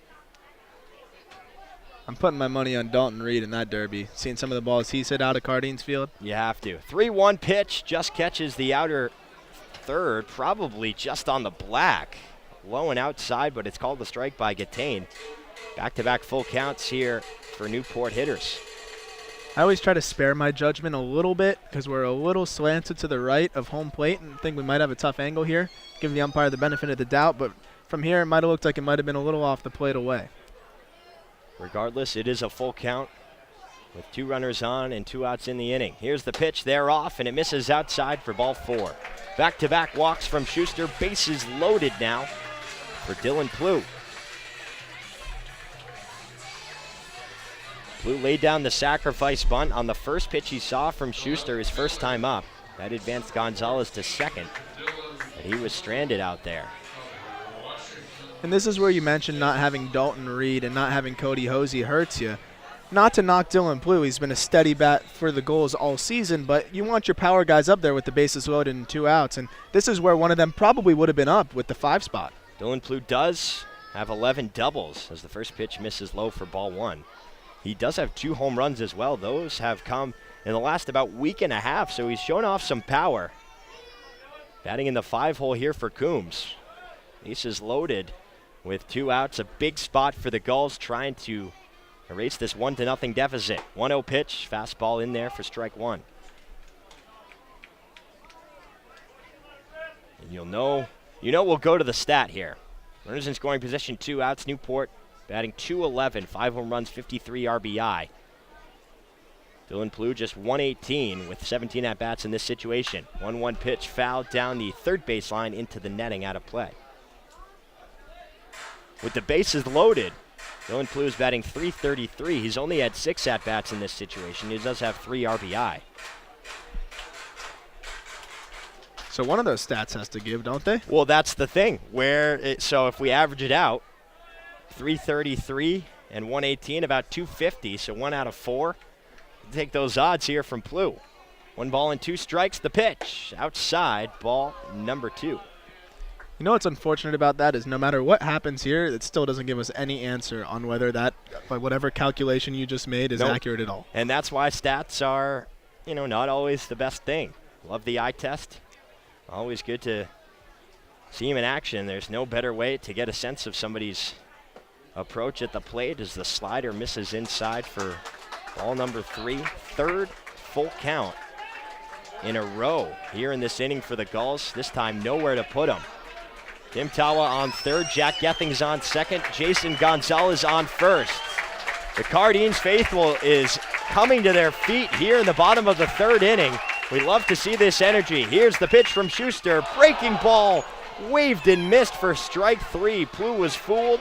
He went to a knee and swung over it to leave the bases loaded. And the score at 1-0 Bay Sox. We will head to the 4th. You're tuned in to Newport Gulls baseball right here on the NECBL Broadcast Network. Dave Peck alongside Aram Layton here as we move to the top of the 4th inning, 1-0. The only run that's been scored in this game was the solo home run by Justin Lamazares in the top of the 2nd inning. It's been a pitching duel so far between Schuster and Smith, but Schuster, a big slider on the back foot of Dylan Blue to get him to swing over it and drop down to his back knee. We've mentioned a couple times it's been impressive that Schuster's been willing to throw the off-speed in any count, but that just takes it to an entire different level. Throwing the slider on a 3-2 count with the bases loaded, I mean, talk about having confidence in all of your pitches. It just makes it so difficult going forward, too. Now as a hitter, you know that you're not going to see a fastball on a 3-2 pitch. He could go changeup, he could go with the slider, and he could try and bury it in the dirt, even with first base not open, and just dare you to swing. Markman takes ball 1 just a little bit high. It will be Markman, Winkler, and Lamazares here, 4, 5, and 6 in the top of the 4th inning. Russell Smith back out there on the hill. Only 2 hits for the Gulls, 3 for the Bay Sox. 1-0, fastball low and inside.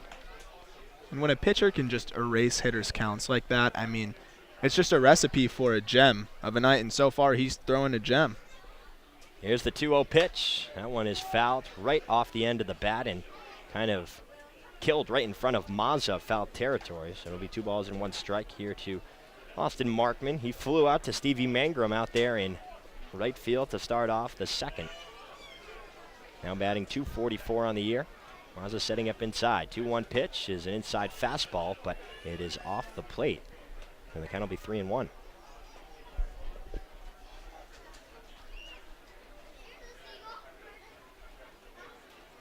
Smith winds and deals. That one's lifted right side, but quickly out of play. Good amount of full counts here in this ball game for both teams. Emery worked one last inning to end the frame. He ended up popping out to Tim Tawa in center field. But another one here. The pitch. That one off the end of the bat. And it's a little dribbler up the middle. Gethings got to make a quick play. He fields it on the run. The throw to first is in time. Nice job there by Jack Gethings on the weakly hit ground ball. It ricocheted off of Smith's foot.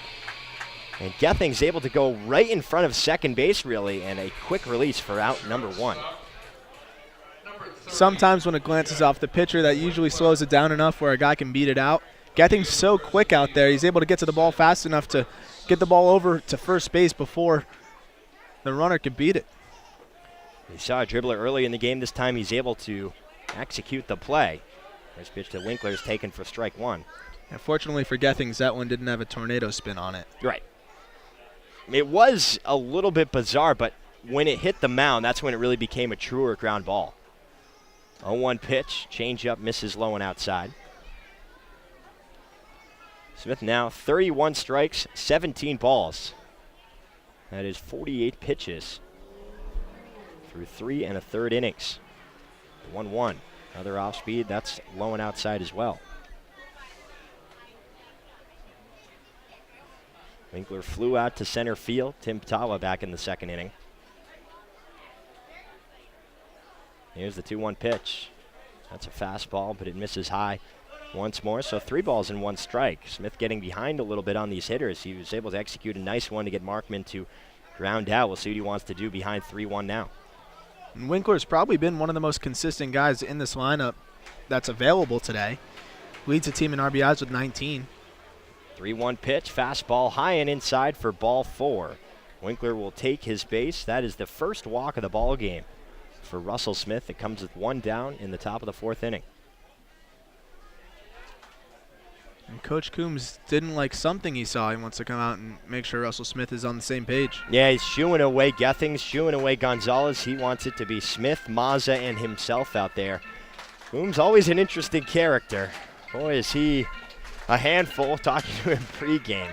I mean, he's always got something to say. He always has something to say to us, possibly the umpires, his players as well. He does a great job going out there and just calming them down. I mean, he's a very pragmatic guy. That was a funny thing before the game started. We had the music playing pretty loud, and it was a song Coach Coombs liked. And I heard him yelling at the guys up here to adjust the music, and I thought he was trying to talk to his players, and it was too loud or something. And what he was screaming is, could they turn the music up so he could start dancing all over the field? And just kind of shows you how untraditional he is and how much fun he is on the baseball field for these guys to play for. This being his 12th season here with the Gulls. He took a couple of seasons off the past 2 years, but he is back and looking for another playoff berth.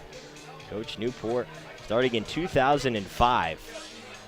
He leads the NECBL all-time in winning percentage. He has 4 NECBL titles, 05, 09, 12, and 14. He may also lead the NECBL in ejections, if I'm not mistaken. Yeah, we'll have to get our researchers on that. Tom Lima may know the stat. I would not put it past him. But he's already been tossed twice so far this season. He's missed 4 games. Mazares digs into the right-handed batter's box, takes ball 1 low. Responsible for the only run in this ball game, the solo shot. Batting for the 2nd time today. Smith on that first pitch, making sure he didn't miss high. Well, that's the same mistake he made last at bat when he poked it out to right field. 1-0, this one is low, and it gets under Mazza all the way to the backstop. Winkler will advance easily to second. Count will be 2-0. As we see the pass ball, it brings up a point we were talking about in the first inning, and I wanted to get your perspective on it. I don't remember or recall at all seeing a runner score on a pass ball here at Cardines Field with the short backstop paired with the hard wood where it bounces back.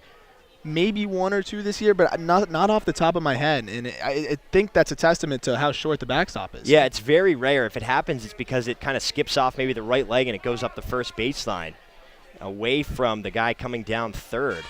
Also, you definitely see a lot on curveballs that are spiked. It has that weird spin. It kicks up, and it sometimes goes out of play right where the on-deck circle is and where the Gulls dugout is down the first base line. Both dugouts on the first base side here at Cardines Field. That's pretty much the only time you'll see it. 2-0, fastball in there for strike 1 on the knees. 2 balls and 1 strike here to Liam Mazares. But you're right, whenever it's truly right back to the backstop, you don't see it because it's also wood, so the ricochet is right back at you. And Mazza knows that. Smith knows that. The pitchers really have to hustle because the ball is in Mazza's hands probably before the pitchers get to home plate to cover. That one lifted, foul behind home plate. Even things up at 2-2. That's the trickier part. It's not necessarily the ball, because it's so short. The pitcher has to go, a whole 60 feet. And we've seen catchers a couple times this year play it almost like an outfielder off the wall and almost have a play at second or third base to gun the runner down. Definitely a lot of quirks. Newport certainly has an advantage playing at home. So far this year, they're 10-10 at Cardines Field, 9-10 on the road. As timeout is called by Lamazarez. Austin Markman led off the inning with a ground out to Jack Gethings. A nice play by the Fairfield Stag. Jack Winkler walked, advanced to second on the pass ball. Now 2 balls and 2 strikes here to Lamazarez, the rising senior out of Barry University. The pitch from Smith, fastball high, and a full count. We'll see what Smith goes to here with an open base, full count. Might go to the fastball. His pitch count's getting up there, and that might be something Coach Coombs talked to him about. But he doesn't technically have to give in here with a fastball at all. 3-1 pitch, fastball, swung on and missed for strike 3. He elevated on the fastball and got Lamazarez to chase and miss. Out number 2 here in the inning, and that's the 4th strikeout of the ball game for Smith. And that's Smith going with his bread and butter. He's a tall, lanky, big pitcher. I mean, that ball, I don't know how fast he throws, but it always looks faster when it's straight over the top and from a guy as tall as he is. Actually, his 3rd strikeout of the ball game. First of this inning, here's Tom Seidel from the right side. First pitch, fastball, taken for strike 1. Nice spot on the inside corner. Smith so far in this game, 3 2/3, 1 run, 3 hits, 1 walk, and 3 Ks. Seidel 1 for 1 on the day. Number 7 hitter here for the Bay Sox. 0-1 pitch, fastball misses high. You talked about it earlier. I mean, aside from that one pitch, it's been pretty solid so far, almost impeccable so far, aside from the walk and 1 hit. He looks really good. It's just sometimes it's that one pitch that comes back to bite you. It hurt Newport yesterday against the Muskrats. David Steele surrendering 2 home runs, 5 runs out of those. That one is fouled straight back off the grandstand. It'll be 1-2. That one possibly hit right above us. Not sure. We heard the ball kicking around somewhere. We oftentimes see Wood possibly break off on a foul ball right behind home plate. On the roof here in the press box. That'll be 1-2 here to Seidel, rising sophomore from Harvard. Pitch from Smith, fastball at the knees, but it just misses. Even things up at 2 apiece. 1-0, Bay Sox on top. Top of the 4th inning. See Smith between pitches. He'll take off his hat. He'll look towards center field. Just take a moment, take a deep breath, resettle himself, and try and come back with a big pitch here. Winkler on second, 2 outs. Smith takes a look at Winkler. Long pause at the top of his stretch. Leg kick. Here's the 2-2, and it's a fastball, but it misses outside. Hey, you see pitchers take a deep breath on the mound usually. He takes a few solid steps beyond the mound, almost towards the umpire behind the mound, and takes a deep breath and pauses there for a couple seconds. Not sure I've seen that before. I don't know if I have either, but he's pitching on his terms. 1-2, fastball, and it's in there for strike 3. Matt Gattain rings up Tom Seidel. 4th strikeout for Russell Smith, and he strands Jack Winkler on second. Still 1-0 as we head to the bottom of the 4th, right here on the NECBL Broadcast Network.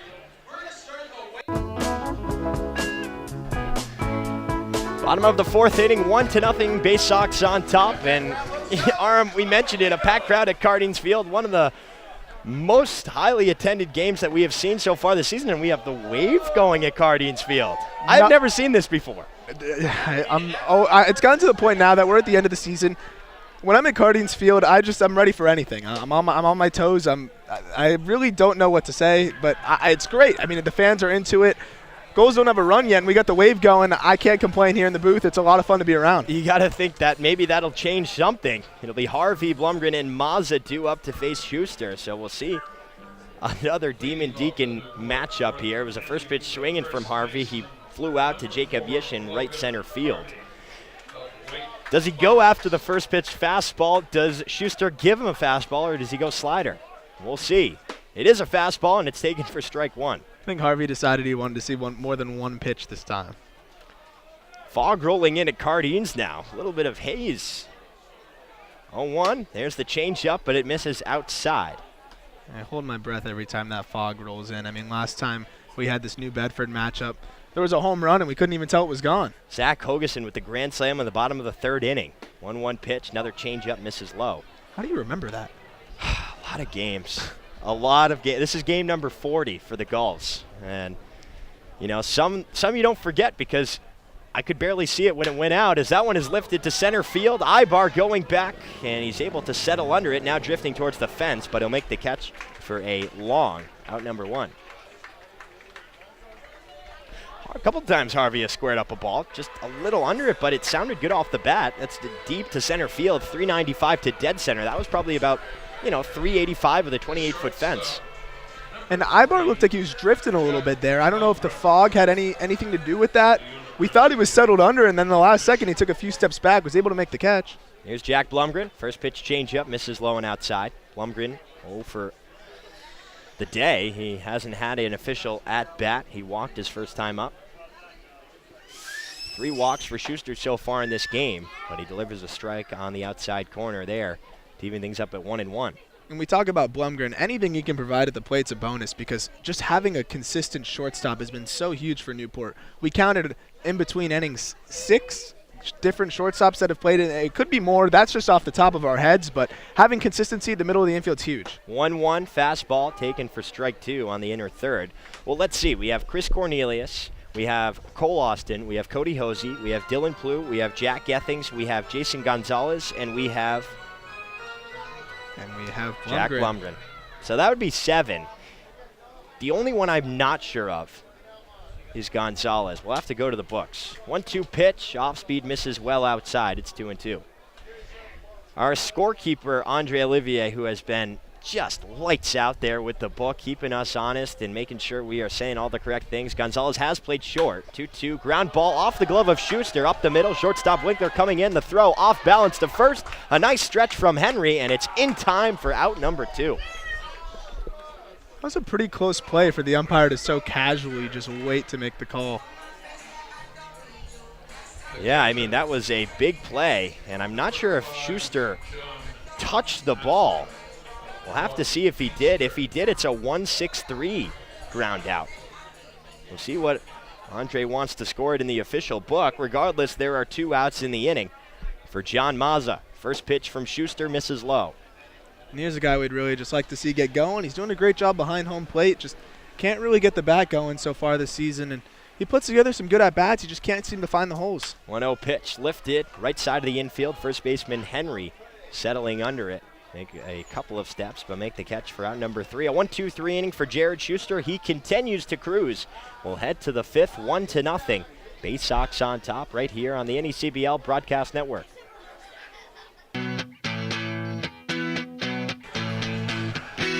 Top of the 5th inning at Cardines Field. Dave Peck alongside Newport Gulls scorekeeper Andre Olivier. My broadcast partner today, RM Layton, and Newport Gulls field reporter Nick Bello. We have a packed crowd at Cardines Field here on Volunteer Appreciation Night. So many people go into making Newport Gulls baseball possible. I mean, the ground crew, they have been, huge this season because rainouts, rain delays, getting the tarp on early in the morning, things that we don't even know about they are doing to try and get these games in. And with this packed schedule down the stretch and thunderstorms in the area, totally necessary to get that speed dry on the dirt and get baseball going in Newport. It'll be Sam Henry, Steven Tebow, and Christian Ibar, the 8, 9, and 1 part of this lineup to face Smith. Fastball misses high to Henry for ball 1. You mentioned the grounds crew and all these other folks around the stadium that are working. We get here pretty early at 3:30 for a 6:30 game, and there's guys that have been here for 3 hours already. 1-0 pitch. That one is lifted left side. Shortstop Blumgren giving chase, but it's Dylan Plew who comes in and makes the catch for out number 1. Henry now 0 for 2 on the evening with that fly out, and he struck out swinging his first time up. Here comes Steven Tebow.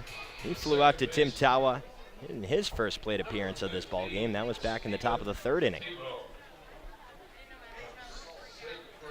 Tebow, you mentioned, he's a two-way guy. He's done some pitching for the Bay Sox, limited at-bats for Chris Cave so far this summer. Newport, not many guys that can do that as well. We've seen Nick Enright possibly as that first pitch is lifted to left field. Plouffe stumbles a little bit, and he'll let that one drop in front of him. Probably would have been caught as Tebow takes a big turn around first base, but Plouffe kind of lost his footing. He didn't go all the way to the ground, but fortunate there, and Tebow is on with his first single of the ball game. Yeah, not sure what happened there.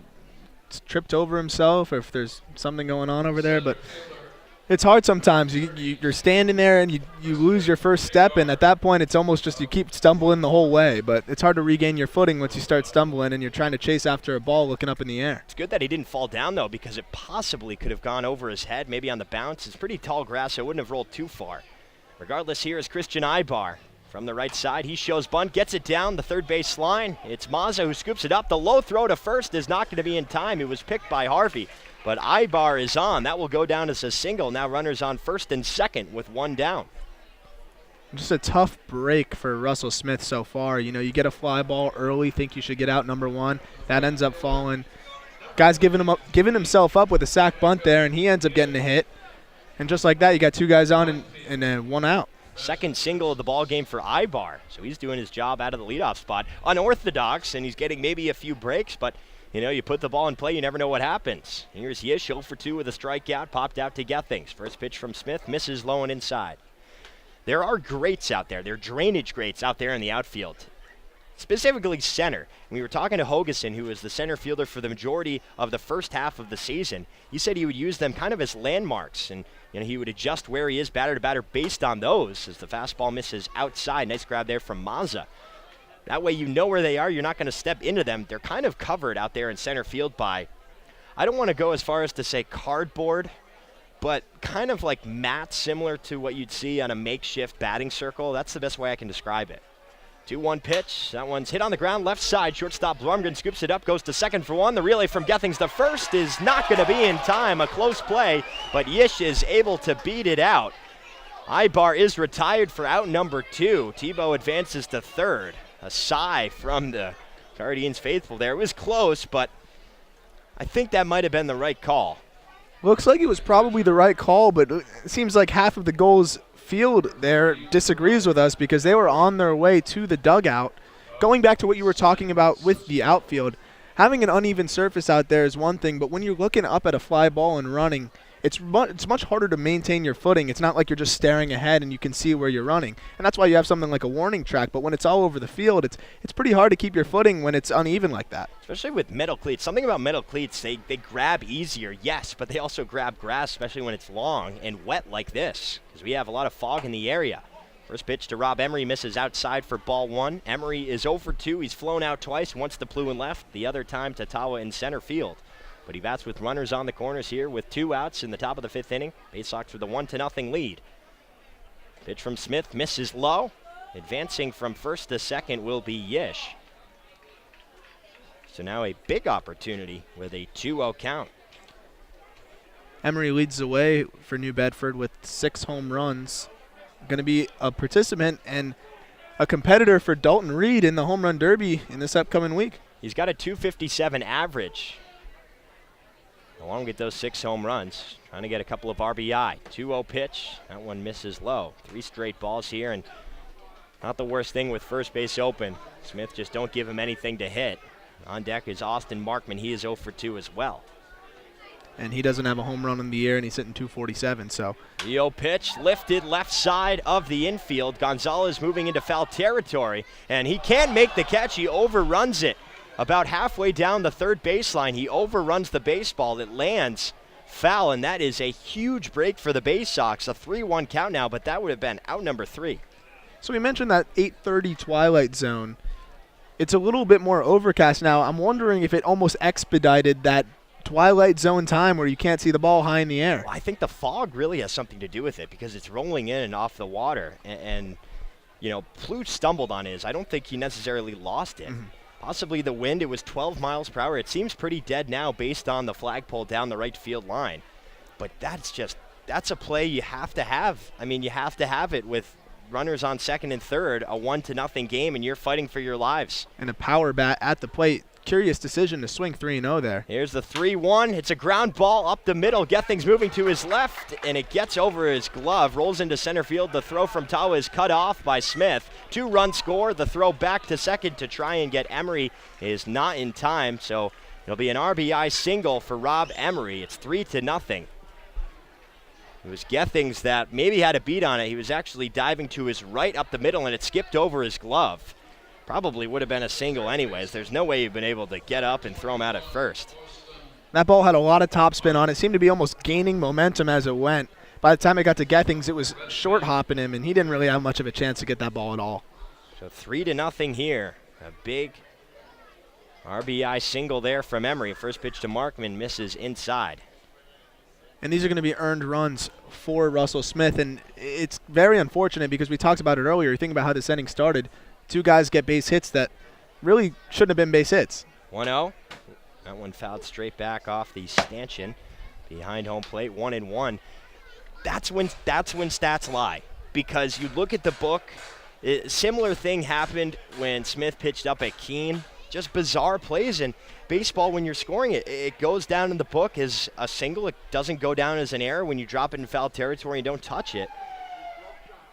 It's just difficult. Smith has got to refocus. He gets a ground ball here. Third baseman Gonzalez scoops it up on his back foot. The long throw to first, and it's in and out of the glove of a stretching Harvey. Scoring from second is Rob Emery. It's 4-0 Bay Sox.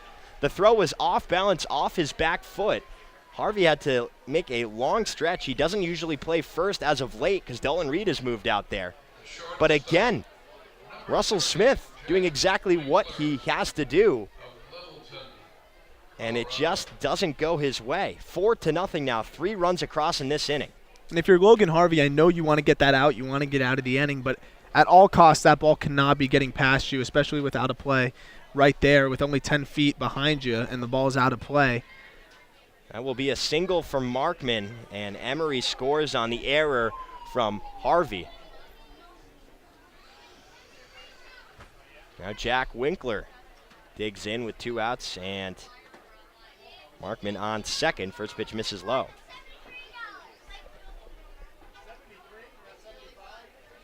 Frustrating here for Newport. 3 hits for the Bay Sox, 2 for the Gulls. 4-0 the score. 1-0 waved and missed.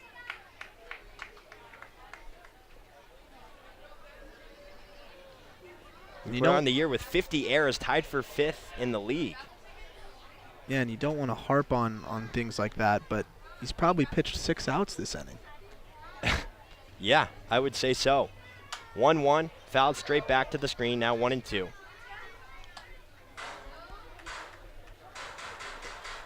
I was never a pitcher, but this has to be just, mentally draining, because you're doing your job, and it's not like you're going to get on your guys. Like, they're doing the best they can, but it's frustrating for Smith here. 1-2 hit on the ground, right side. Gethings is able to scoop it up and fire it to first to end this inning, but 3 runs come across on 4 singles, 2 RBIs by Rob Emery, all with 2 outs. It's 4-0 as we head to the home half of the 5th, right here on the NECBL Broadcast Network. 4-0 here at Cardines Field. Bay Sox were able to get 3 runs in the top of the 5th inning, all of which were earned except 1. But very difficult there as Smith, like you said, recorded more than 3 outs. Just didn't have much help behind him. It'll be Cacha de Fierro who swings at the first pitch. This one, weak line drive, 1 hopper towards the second baseman. Tebow scoops it up, wings to first, 1 down. It's a tough spot for the Newport bats right now because, yeah, you want to see some more pitches and get Schuster to throw some more pitches, get his pitch count up, but at the same time, he's mixed it up so well, you might want to jump on that first fastball you see. Well, it's crazy because last week, Newport was hitting .330 as a team in that week. Last 5 games during that win streak. They've been shut out the past 2 times. Right now, we're in the bottom of the 5th with 1 out. And really, the Gulls have had a couple of opportunities. That bases loaded one, obviously, with Blue was the biggest, but still not much from this offense. First pitch to Tim Tawa. Misses just low for ball 1. Tawa does have a double. He really started off that bottom of the 3rd inning. But the Gulls were helped by a couple of walks. Gethings walked and Gonzalez walked. Here's the 1-0. Fastball inside, ball 2. Still more fog, a lot of haze here. We'll see how it keeps rolling in. It might end up having a pretty big impact late in the game. It's kind of something you hate to see in such an important game. 2-0 pitch. Nice changeup that drops in right at the knees for strike 1. Tawa didn't necessarily think so. Shares a quick glance at Matt Gattain. And maybe a few words, too. We saw Gattain shaking his head, just trying to get clarification, because as a hitter, you got to figure out what the zone is, especially late in the innings. 2-1 pitch, lifted foul down the first base line, out of play.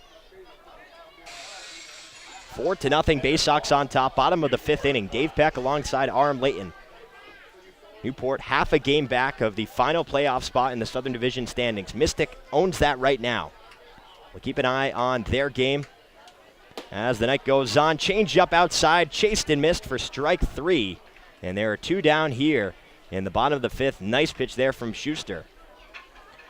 We've definitely reached that scoreboard watching part of the season where it can be pretty fun, but it can also be pretty stressful. And if you're Newport, you're obviously not looking at that. You check that after the game, but you just got to take care of business by yourself on the field and then worry about how everything else plays out on its own. That's exactly what Coombs said in the pregame interview. He said, you know what, we're a half game back. We have New Bedford today. We go to Valley. We have the day off. Then we have Danbury that is rescheduled from July 17th. That will be on July 30th at the Westerners, Rogers Park, for the final installment of that series. And, you know, Danbury right now, they're just a game and a half back of the Gulls. So it's so close. The only team out of it is the Bay Sox, but right now they are playing spoiler. And that's a fun role sometimes. You know, you see that you got nothing to lose. Sometimes that can be the most dangerous thing in the world, is a team with nothing to lose. And we're seeing that a little bit tonight so far. We had a quick meeting here between Schuster and Emery. There are 2 outs with nobody on for Stevie Mangrum, who is 0 for 2, grounded out to Markman at 3rd and struck out swinging his last time up. In baseball especially, when you have nothing to lose and you can play spoiler, that's when you start to swing the bat freely. It's funny how it works, but it always seems to be the case. First pitch to Mangrum is that slider, drops in for strike 1. Well, I'm a Marlins fan, Dave, so I've seen my team play spoiler plenty, and I mean, stay away from the Marlins late in the season if you want to make the playoffs. I'll just tell you that. Here's the 0-1. Fastball just misses outside. Even things up at 1 ball and 1 strike. Schuster, well, he has been good and efficient as well. 33 strikes, 22 balls. 1-1 pitch, misses outside. Biggest jam that he got out of was in the bottom of the 3rd. Gotcha to Fierro. Began the inning when he struck out looking. 2-1 floats in, but it just misses outside. And it was Tawa with the double. Mangrum struck out, walks for Gethings and Gonzalez, but then Plouffe struck out on the full count slider. Here's the pitch, and it's waved and missed for strike 2. And here's that situation we were talking about before. 3-2 count, 2 outs. You got a power hitter up, but Schuster's shown he can throw any pitch in any count, so you're kind of on your toes here. You can't be sitting fastball. Change up perhaps. Here's the pitch. It is a change up, and it's low in the zone. Chased and missed for strike 3. Back-to-back Ks. The 6th strikeout of the ball game for Jared Schuster, and he keeps Newport off the board once more. We'll head to the 6th inning. 4-0. Gulls trail here in Game 6 between the Bay Sox and the Gulls right here on the NECBL Broadcast Network.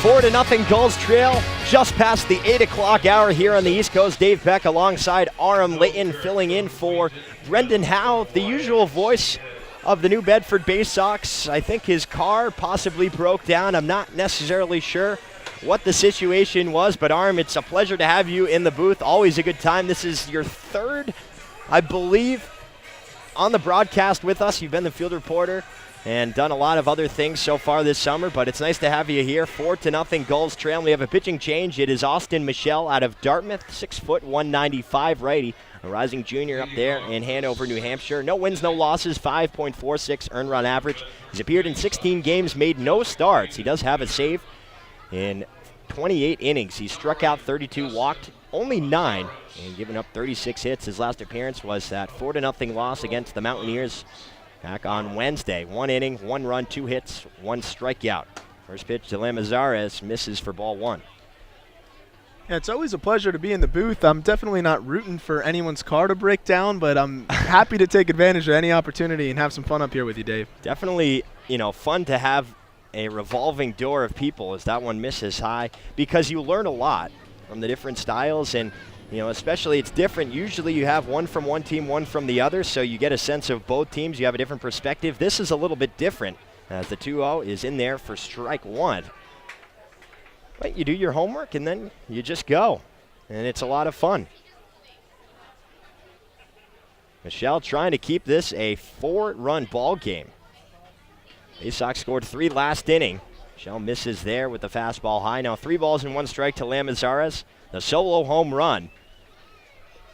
Back in the top of the 2nd inning. First run scored in this ball game. The pitch. High fastball, ball 4. Not how you want to start as a reliever, but Michelle's a guy who's shown a lot of mental toughness through the games, just trying to look back and recall. I mean, there were a couple of times where he was getting pinched late in games by umpires. There were a couple of times where he gave up some infield hits, cue balls, and a couple of times where he's been able to work out of jams. Home runs, have hurt him a little bit, but walking, not so much. He only has 9. First pitch to Seidel. That one misses. Or rather, it's in there for strike 1. Sometimes it takes a batter or 2 to settle in as a reliever, but the Gulls aren't really in a position to give up any more runs. 0-1 offering, fouled straight back. No balls and 2 strikes here to Seidel.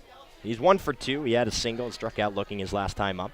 Final stat line for Russell Smith on the evening. 4 innings flat, 1 run on 3 hits, 1 walk and 4 strikeouts, but that line, doesn't necessarily show that, because they were, a lot of plays in the infield. Actually, 4 runs given up.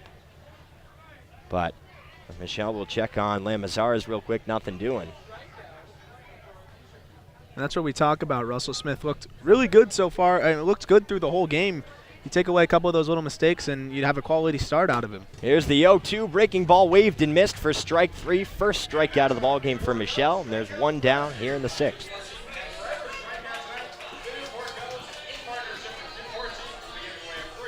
So Michelle goes to the off speed, and he gets Seidel to chase. And I'll bring up Sam Henry. He is 0 for 2 with a strikeout. Dylan Plew retired him out in left field to start off the 5th inning. Henry did not look comfortable against the lefty Smith. We'll see how he bounces back against a right-handed pitcher. First pitch swinging, and he fouls that into the netting. Shortly down the third base line, 0-1. That was definitely the best swing he's taken all night, as I was just saying that. Some guys really don't do well with the lefty-lefty matchups, and he might be one of them. Haven't seen enough of him, though. Well, he's 0 for 2 here, behind 0-1. As Michelle comes to the set, here's the pitch. Off speed, number down the third baseline, but that will roll weakly foul. Now no balls and 2 strikes here on Sam Henry. And, well, so far this season, Henry against left-handed pitching, he's batting 286. So, but only 7 at-bats with 2 hits. I mean, it's not enough of a sample size. And, in 7 at-bats, anything can happen. You can run into an ephus pitch. Yeah, who knows what he's faced from the left side. No balls and 2 strikes here. 4-0 Bay Sox on top. Michelle with the long look into Mazza. Takes a look at Lamazares at first. Now comes to the set.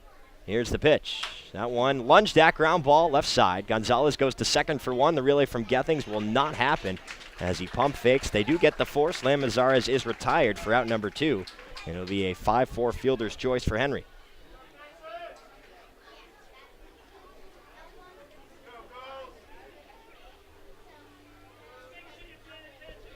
So Michelle has done a good job here in this inning. Trying to go after Tebow now, the number 9 hitter for the Bay Sox. He is 1 for 2 with a single. He ended up scoring on the RBI single by Rob Emery.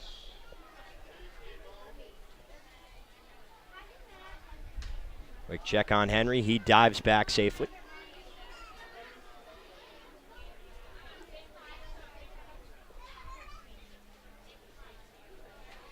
We have some blue skies now in the area. I'm not sure if it's the glare or the mist or what. First pitch, that one misses low and inside, 1-0. It is actually, I was reading earlier, there's a lunar eclipse tonight. And in North America, not necessarily going to see it. 1-0 fastball inside, 2-0. I think in Newport, Rhode Island, we're not necessarily going to see it either because it's pretty cloudy up there. Definitely not going to see it here in Newport, but the weird colored sky, I was reading about it earlier. July 27th, the moon will pass through the center of Earth's shadow. 2-0 lifted right side of the infield. Second baseman Gethings calls everyone off, and he'll make the grab on the edge of the grass to retire the side. So Henry is stranded on first. No runs come across for the Bay Sox. It's still 4-0 as we head to the bottom of the 6th inning right here on the NECBL Broadcast Network. Home half of the 6th inning, 4-0. Bay Sox on top. We'll send it over to Newport Gulls field reporter Nick Bello for a look around the NECBL. Nick? Thank you, Dave. We have one cancellation actually tonight. Danbury North Adams is canceled. That is due to rain in North Adams. In the bottom of the 2nd, we have Sanford beating Winnipeg 9-1. Not Winnipeg. Winnipesaukee 9-1. Mystic and Ocean State, the one that we've been trying to keep close tabs on, is 5-4 in the bottom of the 7th. That is in favor of Mystic. And Upper Valley leads Valley 2-0 in the top of the 5th. Dave, back to you. Thank you, Nick. And keep an eye on that Mystic Ocean State game. 5-4. The Schooners coming back. This is the Gulls are behind 4-0. This could be a full one-game switch. Could be 1.5 the deficit after tonight. We'll see if the Gulls can try and scratch and claw back into this game. They'll face a new pitcher in Michael Young, rising senior out of Stonehill College, 6'2", 225, ready from Mashpee, Massachusetts. So far this summer, 1-0 with a 3.64 earned run average. He started 3 games out of his 13 appearances. Also has 2 saves in 24 2/3 innings pitched. He struck out 30, walked 13, and given up 24 hits. He also is the fan vote winner for the Southern Division All-Stars. Just so congratulations to Michael Young. Hey, congratulations, Michael. Definitely deserves it. Some good numbers, but definitely a ton of candidates that could have been that final vote getter. And that is Jack Gethings, who takes ball 1 on the slider inside. Gethings was up for the fan vote for the Gulls. We have a fan vote matchup here to start off the bottom of the 6th inning. We're full of unique matchups tonight. Oh, we're going to have more, I'm sure. 1-0 pitch, fastball high, ball 2. Gethings is 0 for 1. He popped out to Tebow at second base, then walked, was stranded on second his last time up. There's always something. There's always something. Young from the stretch, high leg kick. Here's the 2-0 pitch, fouled behind home plate. 2-1. Young has appeared in 1 game against the Gulls so far this season. It was the 7-3 win, 7-inning game that the Gulls won in that doubleheader at Paul Walsh Field back on June 19th. 2-1 pitch, that one misses low. 3 balls and 1 strike here to Gethings. 2 innings, he gave up 1 run. It was not earned. 3 hits, no walks, and 3 strikeouts. He faced 10 Gulls. Here's the pitch. That one's lined into center field. Abar going back to his right, but he will make the grab on the back pedal for out number 1.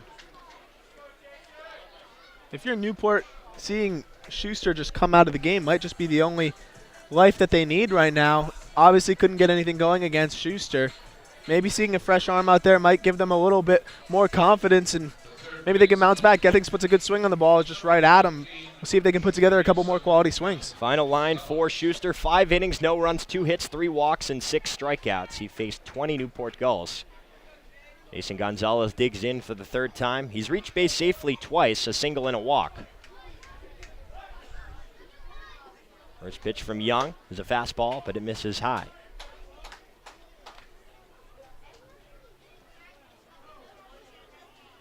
Newport so far this season against right-handed pitching, batting .289 against lefties .247. So a little bit of a difference there.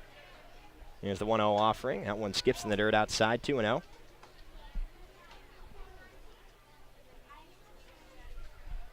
.57 doubles against righties, 26 against lefties, 38 home runs compared to 14.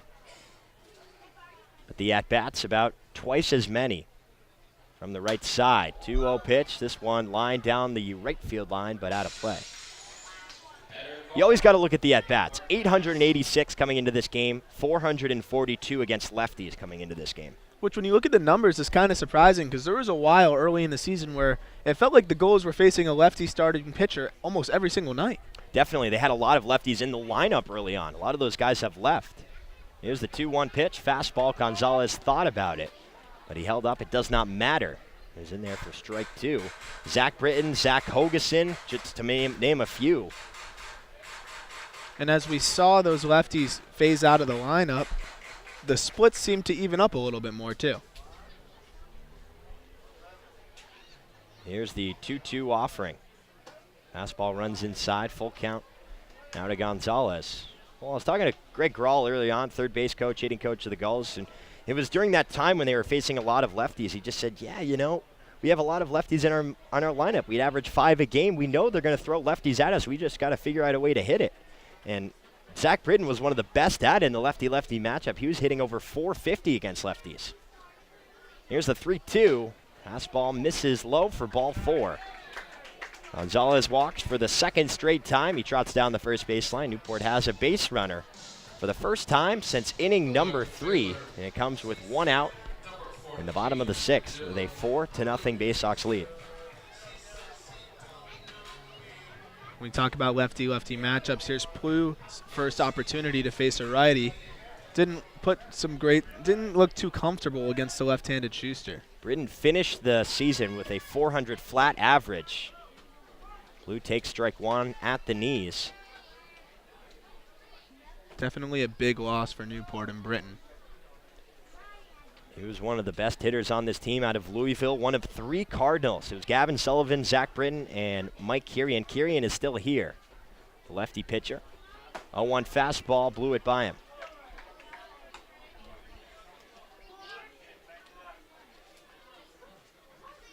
Kirian, a guy we could see tonight in relief. Kirian, perhaps Jerry Burke, although he did go 5 innings a couple of days ago. They go to check on Gonzalez, and that one gets behind Henry, rolls all the way to the fence. Gonzalez will advance to second. So a break there for the Gulls as the throw got under Sam Henry at first on the pickoff attempt. Now an RBI opportunity for Dylan Plu. And with 1 out, it's huge to get the guy in scoring position there, just to get on the board. That'll be an error on the throw by Michael Young. Still no balls and 2 strikes with 1 out in the inning for Dylan Plu. He steps out, takes a couple of deep breaths, now digs back in. Left foot all the way in the back of that left-handed batter's box. We saw him move up in the batter's box the last time we were at home. Not the case here.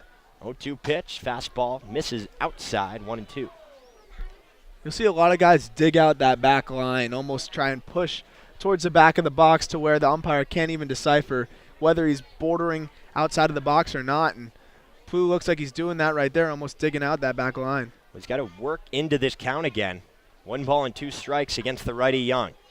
Late kick, here's the pitch. Fastball fouled off the netting down the third base line and ricocheting all the way towards the Newport dugout. You never know what kind of hops you're going to get. That's the biggest thing. I mean, everybody's got to be aware.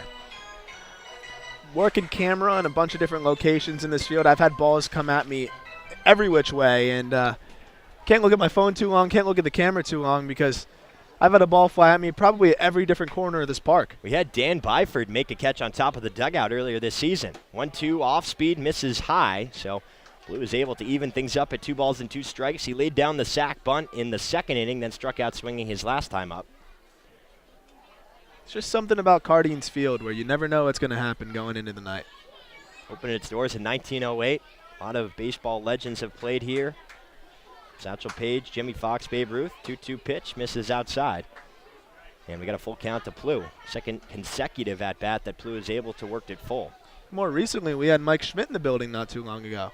We did have Mike Schmidt. He stayed up in the Gulls' nest down the right field line, right on top of the concession stand. Didn't want too much press, which you get. Hall of Famer. So give him his privacy. We've had Bill Spaceman Lee here. We've had the play-by-play broadcaster for the Nashville Predators. Here's the 3-2 offering, and that's fouled straight back. Nice fight here from Plu. know, it's funny. I could barely recognize Mike Schmidt. He looked a little different. I don't know if he looked skinnier or what it was, but I was walking down the foul line before the game, and nice man said, "How you doing?" I just said, "How you doing?" I figured it was a dad or something, and found out later it was Mike Schmidt, and I was a little upset that I didn't say anything. Oh, man.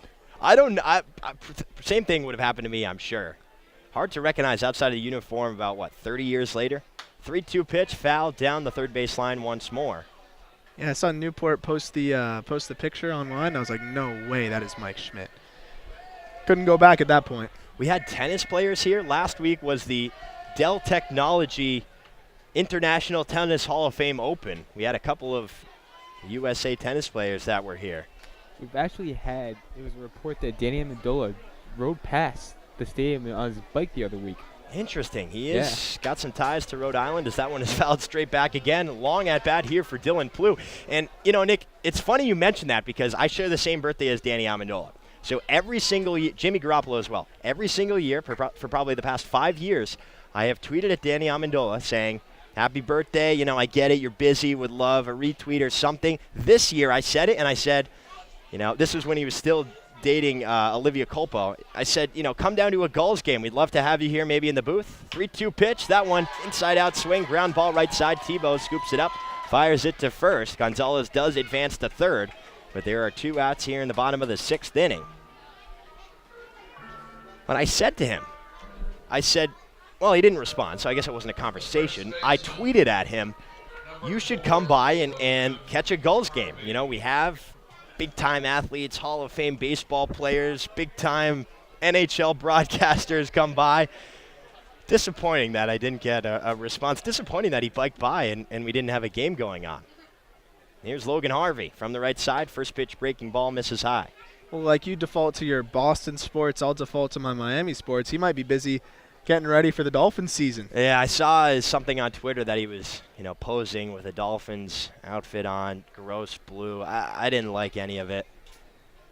Didn't like to see it at all. 1-0 pitch, fastball inside. 2 balls and no strikes here to Harvey. He is 0 for 2 with a couple of flyouts. 1 to right field, Jacob Yish. And then Christian Ibar out in center field. This is the first time that he's faced Michael Young. So no more Wake Forest on Wake Forest matchup. Gonzalez just 90 feet away, though, with 2 outs in the inning, 4-0 Bay Sox. Here's the pitch. Fastball in there for strike 1. Things led off the inning with a fly out to Ibar in center field. Then Gonzalez reached on the walk. He advanced to second on the errant pickoff throw from Young. It got under Henry's glove, bounced all the way to the fence. He advanced to second, then was moved over to third on the 4-3 ground out by Plew. See what Harvey can do. 2-1 pitch. Fastball upstairs. Check swing. Did he go? No, he did not, said Rich Sarney. And it's 3-1.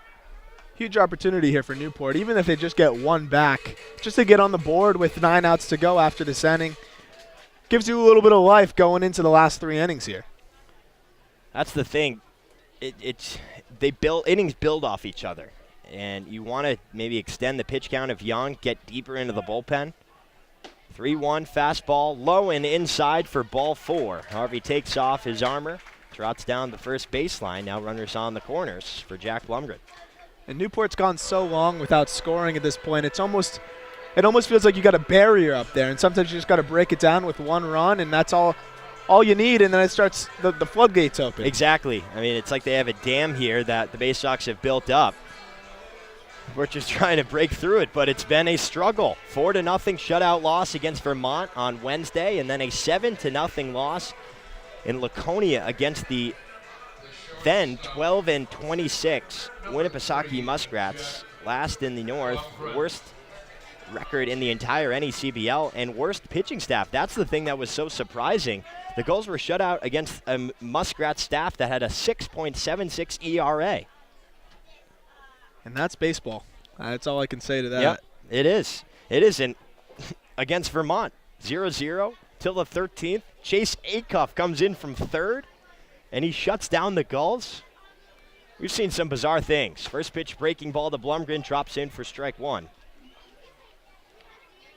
But another thing we talked about earlier is the fact that New Bedford struggled defensively. The Gulls need to just put the ball in play. Like we've seen here, just having a guy on base, they've kicked it around a little bit, and you put the pressure on them. 0-1 pitch, straight fastball. Blumgren looks at it for strike 2. Gonzalez on third, Harvey on first. Still 4-0 Bay Sox on top here in the bottom of the 6th inning. Blumgren is 0 for 1 with a walk and a ground out to the shortstop, Winkler. Young ahead 0-2, long pause. Here's the pitch, fastball low.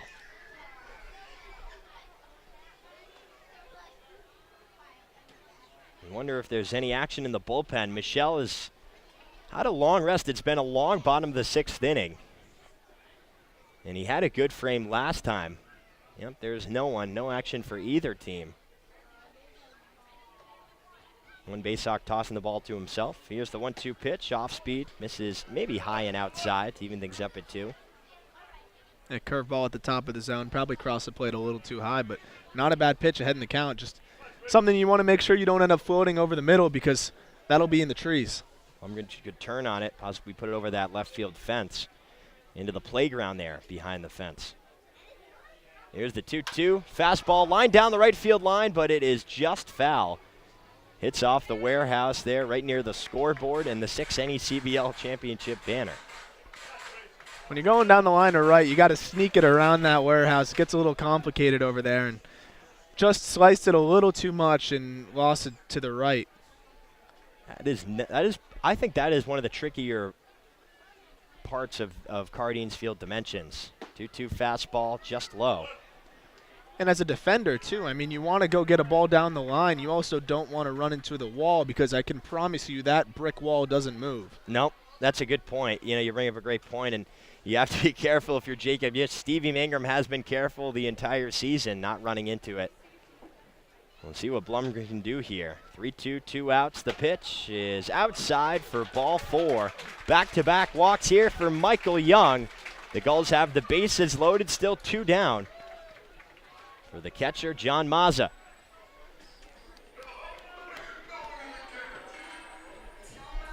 Mazza is 0 for 2 in this game.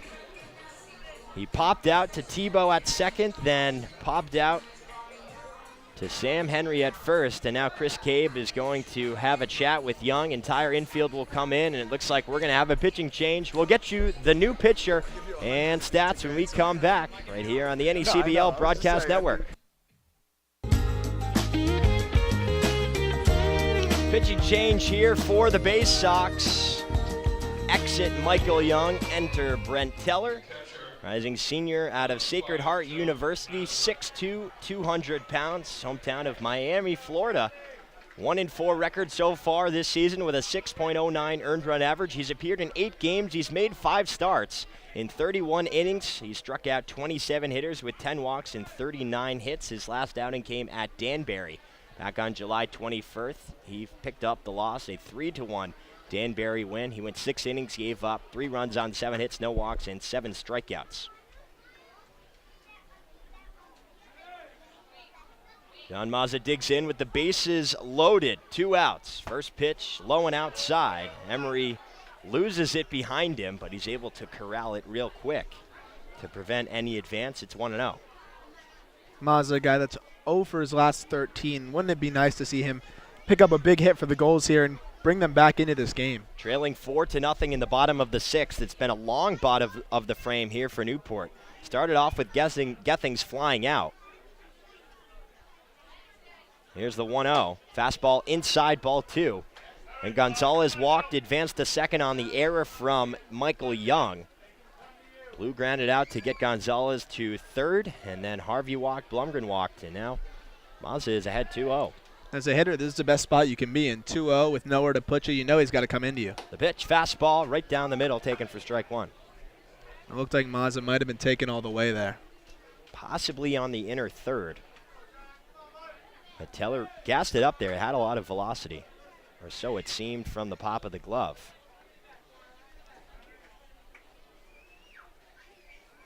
Here's the 2-1.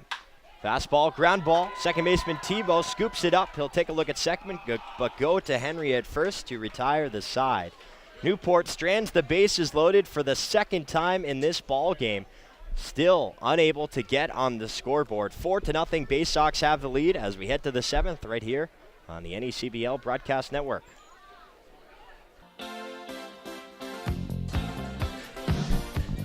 Top of the 7th inning, still 4-0 Bay Sox on top. It was Justin Lamazares who had the solo home run, the first run to cross the plate for the Bay Sox. That was back in the top of the 2nd, and then a rocky top of the 5th inning. All 3 runs scored with 2 outs, and there were a lot of opportunities to not let that happen.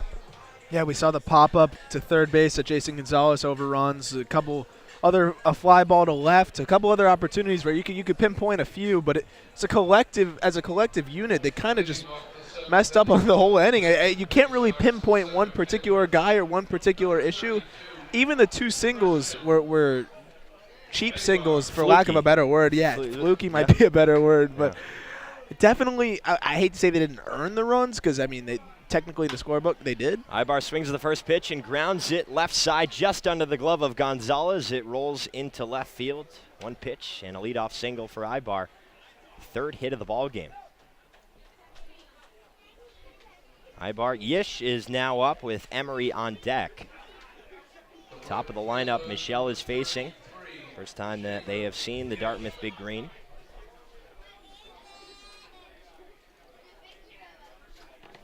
Yish is 0 for 3. He reached on a 6-4 fielder's choice, ended up scoring. He shows bunt here, can't get it down as he fouls it off himself. Still in the box, 0-1. And just barely in the box there. He started to run out. Ball hit him just before he stepped out. It could have got an easy out right there for Newport. Chris Crabe trying to manufacture more runs with a 4-0 lead. The way Newport scores in bunches and with the long ball, 4 is certainly not enough here in the top of the 7th. Michelle goes to check on Ibar at first, nothing doing. Hasn't been the case lately. They've just been stalled. There's no other way to put it. Yish squares early, then pulls back as the fastball misses low and outside. And you can't really blame it on, some of those guys that have left, Cole Austin, etc., Zach Britton, because they've showed that they can put up runs without them. So it's definitely not the loss of bodies resulting in the lack of runs. Yish squares again, but pulls back, doesn't matter. Aquitaine calls it a strike anyways. It's 1-2. You have Cody Hosey and Dalton Reed who are out. Hosey has missed the last now 3 games, I believe. Dalton, a guy who's been swinging the bat so well. 1-2 breaking ball hit on the ground. Shortstop Blumgren fields it on the hop. Goes to second throw on the relay from Gethings to first is in time. A 6-4-3 double play. Quickly 2 down here in the 7th. The concerning thing about Hosey is he hasn't even been taking batting practice, so that tells you he's not feeling great. He's not even really getting ready to play and saying, okay, I'm not feeling it today. He knows he's out for a little bit, but we'll hope he gets healthy quickly, especially as the season starts to wind down here. Here is Emery with nobody on and 2 outs. A big double play for Michelle. First pitch is the cutter that misses outside. They said it was his thumb. That's what Coach Coombs said in the interview. Possibly, jammed with the wood. 1-0 fastball misses high. That sometimes happens. That's why you see a lot of guys wear that little rubber, protector thing. I'm not sure technically what it's called. I don't think anybody knows what it's called. But he chokes up on the bat as well. That's the only thing I can think of, unless he jammed it possibly at third base. But it doesn't seem to be too much of a concern. 2-0 pitch. This one popped up right side, but that will get into West Marlborough Street for strike 1. Dalton Reed, I'm not exactly sure what he is dealing with, so I won't speak for him, but clearly not good enough to go. It's been a long stretch for Newport. Let's be honest. They've been playing so many games, as has everybody else, but down this final run, they don't have any days off, especially the All-Stars. 2-1 hit on the ground, 1 hopper in and out of the glove of Gonzalez. It rolls behind him and into left field. That will be an error on the third baseman, Gonzalez, and keep this inning alive for the Bay Sox. And a hard hit ball, but on a nice 1 hop. Maybe skipped up on him a little bit, but it's a play you got to make at third base. You knock it down at least. You probably got time to get him out at first. You got to keep that ball in front of you. Well, he tried to field it on the backhand, even though it was pretty much right at him instead of getting in front. You mentioned it was a high hop, so not many options. It just, it was a reaction thing, and it got the best of him. That's why they call it the hot corner. Here's Austin Markman. First pitch misses high for ball 1. Markman is 1 for 3. Flew out to Mangerman right, grounded out to Gethings at second, and had a single in the 5th. Shell from the set, slide step 1-0 pitch. Change up, drops in for strike 1.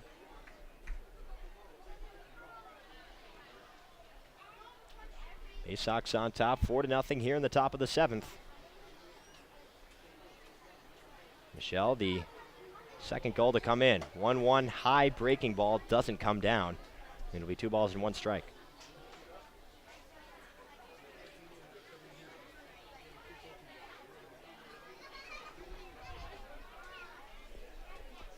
Emery with the lead off of first. This one is fouled down the third baseline, right off the netting. Teaming things up at 2-2.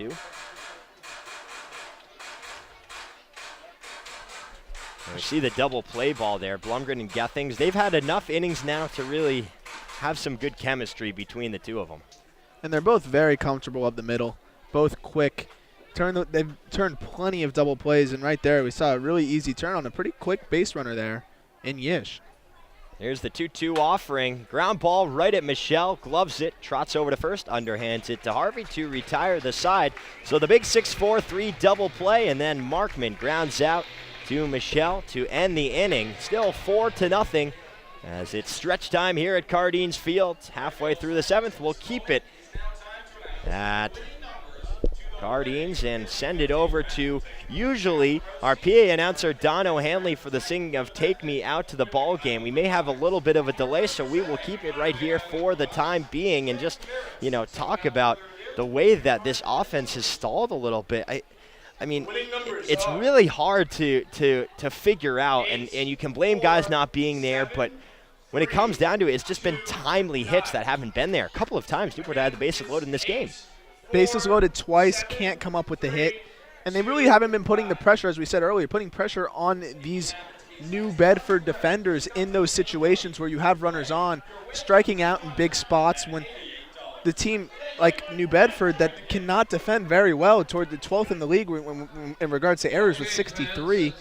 They haven't put any pressure on them. I mean, yes, they've gotten the bases loaded both times, but a strikeout and a dribbler is not going to get the job done. We will send it over now to Don O'Hanley, the PA announcer here at Cardines Field, for Take Me Out to the Ball Game. Let's hear it. Take me out to the ball game. Take me out to the crowd. Buy me some peanuts and crackers. I don't care if I ever root for the Gulls team. If they don't win, it's a shame. It's 1, 2, 3 strikes for the old game. Hey, that was an extremely wonderful and enthusiastic. Place is rocking right now. It's good to see Cardines Field here. It was a little bit cloudy, but that hasn't stopped the Newport faithful from watching a late playoff push. First pitch to Matt Cacha de Fierro is in there for strike 1. Cacha de Fierro 0 for 2, struck out looking, grounded out to Tebow his second time up. Teller still on the hill. 0-1 pitch, line down the first baseline, out of play. Cacha de Fierro, one of the tougher names on the team. Yeah, when he came in, I was hoping you were going to ask first for the pronunciation. And definitely one of the tougher names we have so far. Hogeson was a sneaky easy name. I always said that. 0-2 pitch. That one lunged at high, chopper. Teller comes off the hill to his left, scoops it up, and fires it to first, 1 down.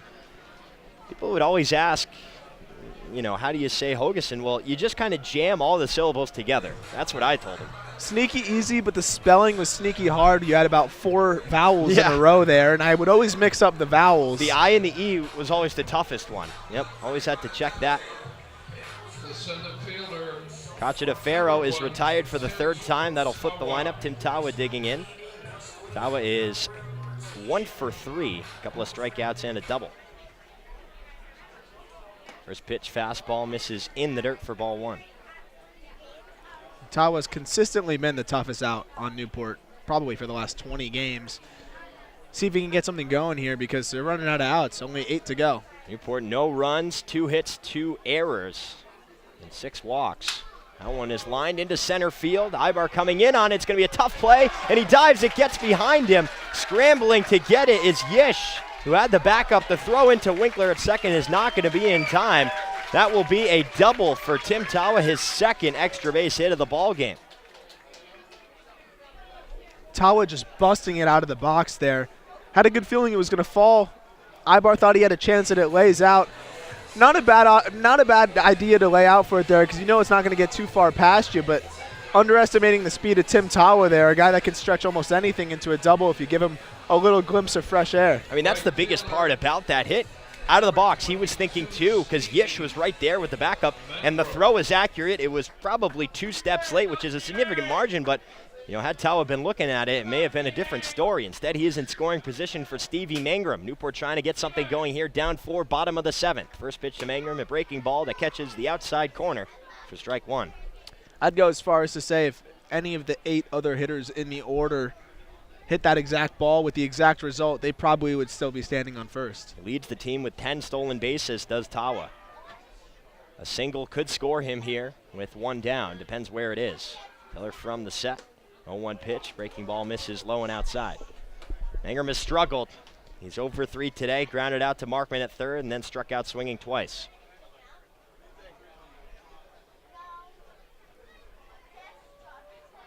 Winkler and Tebow pinching in, trying to keep Tawa close. Here's the 1-1, and it's waved and missed for strike 2.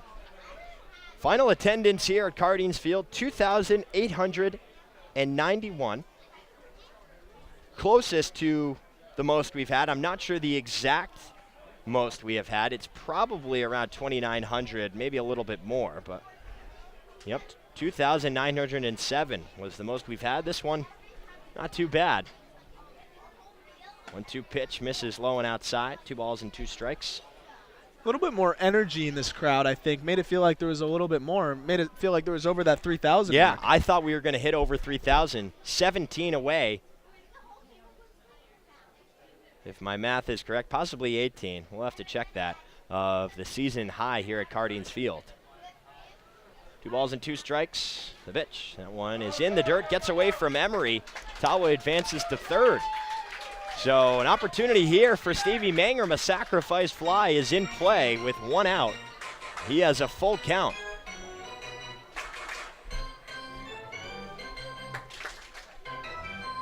That'll be a wild pitch charged to Brent Teller.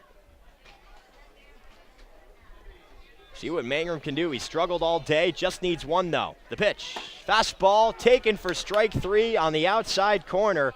Mangrum started to go to first, but he is rung up by Matt Gattain for out number 2.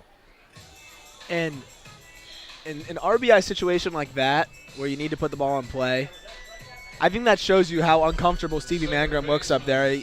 He's almost looking for a walk, a guy that swings a bat with as much power as anyone, but he looked like he really didn't want to hit there. Yeah, that fastball was definitely on the corner from our vantage point. First pitch to Gethings, check swing, it misses low.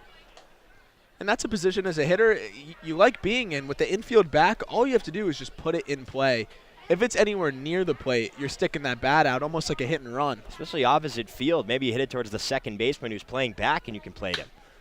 1-0 lifted deep to left field. Seidel going back, but he'll settle under it and make the catch for out number 3. Tawa is stranded on third. Newport is held off the scoreboard once more. We'll head to the top of the 8th inning. 4-0. Bay Sox have the lead right here on the NECBL Broadcast Network.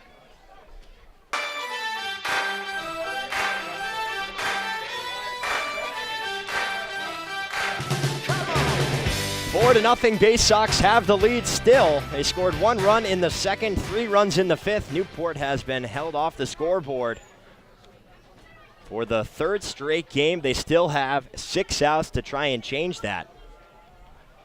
It'll be Winkler, Lamazares, and Seidel, 5, 6, and 7 here to face Michelle in the top of the 8th. Winkler is 0 for 2 with a walk. First pitch fastball in there for strike 1 in the outer corner.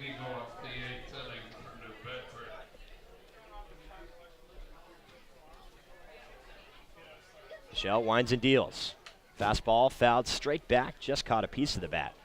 And quickly ahead is Michelle now, no balls and 2 strikes. Michelle's done a good job after walking the first batter he faced on the night. Just going right after these hitters. Almost pitching like he has a lead, even though the goals are down 4 here. Here's the 0-2 pitch. Breaking ball waved and missed for strike 3. Second strikeout of the ball game for Austin Michelle. First out here in the 8th. Just buried that breaking ball. And Winkler swung over it. Pretty much a textbook pitch there from Michelle. Same thing as we were saying, just getting ahead, establishing that fastball is. I talked to pitching coach Kevin Winterode before the game, and he said that's the name of the game as you're late in the season. Most of these guys have faced you already, know what you have, know what your arsenal is, so you got to establish that fastball so you can pitch ahead and mix it up, especially when you're facing guys for the 3rd or 4th time on the year. Here is Justin Lamazarez. Batting from the right side. He had the solo home run, struck out in the 4th, and then walked. Was right on a fielder's choice in the 6th. First pitch, nice curveball there. 12-6 action, pretty much the closest we've seen to that. Drops in for strike 1. Michelle has pitched once against New Bedford. It was back on June 27th. 0-1, another off-speed. That one skips in the dirt, gets behind Mazza. No problem, though, with nobody on. Kind of moved to 1 ball and 1 strike, though. It was the 8-6 loss to the Bay Sox. He went 2 1/3 innings, gave up 3 runs, 2 of which were earned on 6 hits, walked no one, and struck out 3. Here's the 1-1. That one just misses, possibly high, late break to it. Pretty good pace so far in this game. Already in the top of the 8th inning. 2-1 pitch, fastball, low and outside. Largely due to Newport's inability to score. Yeah, I mean, that'll do it. Newport, I mean, they've had a couple of base load situations, only 3 hits. 2 of them have been tied with doubles. 3-1, fastball high, ball 4. Lamazarez takes his base with 1 out in the inning. Second walk for Michelle.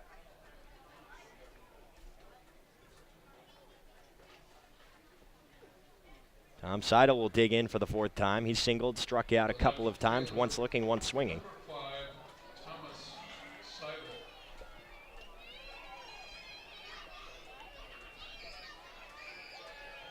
Harvey holding on Lamazarez at first. Massa setting up inside. Here's the pitch. Fastball hits his spot, and it's in there for strike 1.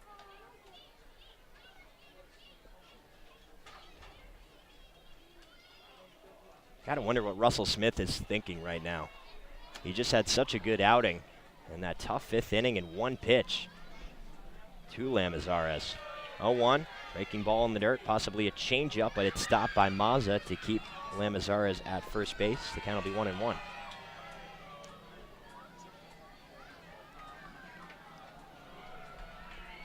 Still a good amount of life here from the fans at Cardines Field, possibly getting a free t-shirt down the left field line.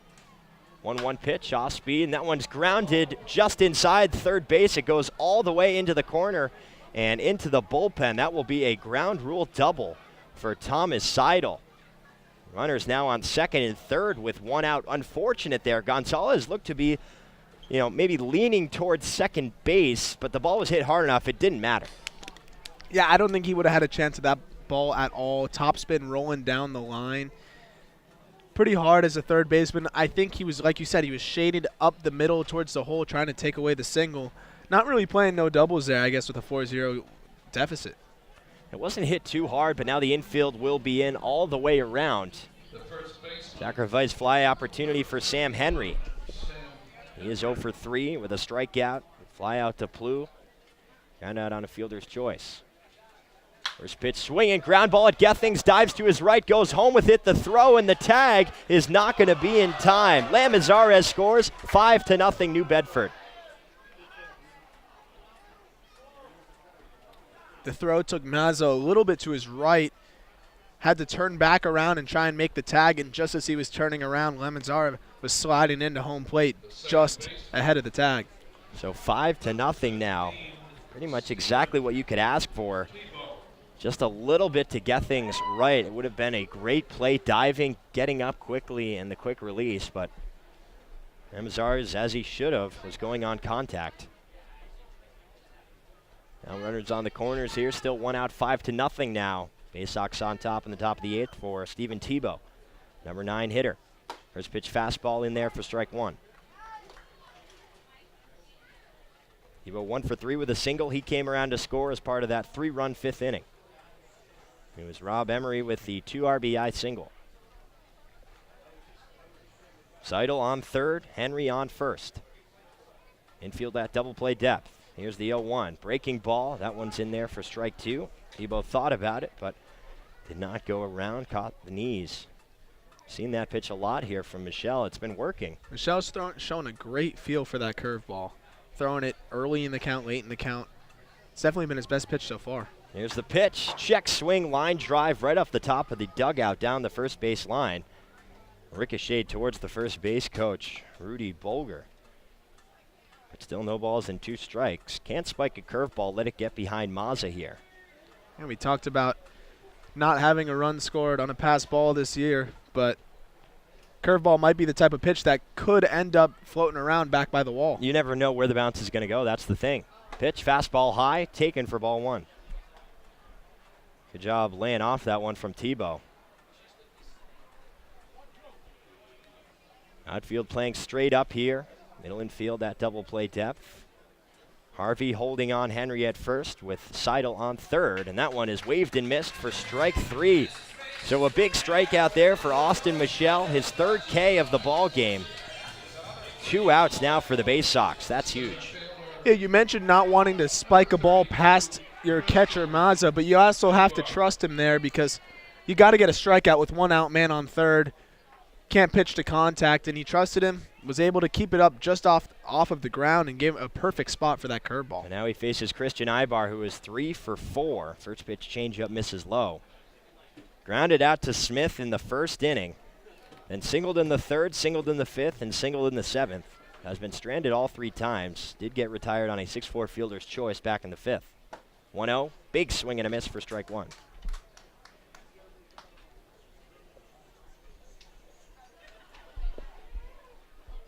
Approaching the 9 o'clock hour here on the Eastern Seaboard. I'd like to thank everyone tuning into this game. Newport trying to make a late playoff push. 2 outs, runners on the corners. 1-1 pitch. That one off speed, lifted deep to left field. Plough going back all the way to the track. That one is a leaping catch for out number 3, right against the wall. Dylan Plough showing off the range and keeping this ball game close. 5-0. Bay Sox are able to tack 1 more on and bring the lead to the bottom of the 8th inning. We'll see if the Gulls bats can wake up with just 6 outs remaining right here on the NECBL Broadcast Network.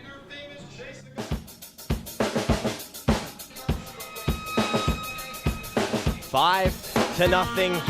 Newport trails here in the bottom of the 8th inning, starting to run out of time. Fino Brito will be on the hill here for the Bay Sox. So far 1-2 with a 2.80 earned run average. He's made 2 starts in 10 appearances, 25 2/3 innings. Struck out 35, walked just 3, and given up 23 hits. The rising senior out of Rutgers. So I just got the numbers from our statistician, Andre Olivier. Dave, how many consecutive innings do you think it's been where the Gulls have not scored?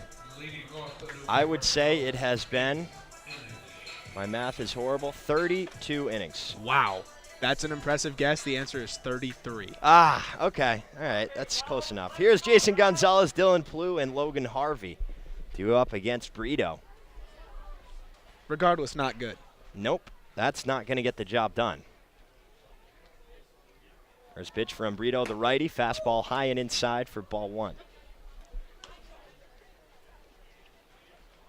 You know, they all mush together at some point. But, yeah, it almost feels like one really long, terrible game. One long struggle to find rhythm. 1-0 pitch, fouled off of Gonzalez's foot. He skips a little bit, but it'll be strike 1 as it hit him in the box. Now shaking off his left foot a little bit. Has the nice Vanderbilt cleats there, but 9 o'clock hour now. Rain's starting to come down here at Cardines Field, and it's been humid, 97% humidity here. And just a little bit of a sprinkle, but it's also fog, and it's messy. Yeah, I was actually trying to decipher whether it was fog or rain. I think it is rain. 1-1. Fastball, chop, shortstop. Winkler gloves it on the high hop. Throw to first is in time, 1 down. I think it's rain, but it is tough. I mean, there's so much moisture in the air.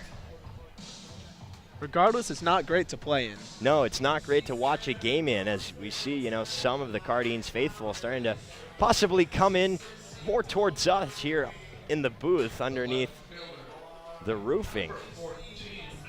But bottom of the 8th innings, trailing by 5 with 1 out for Dylan Plew. It'll have to take some late heroics to try and snap this 2-game losing streak.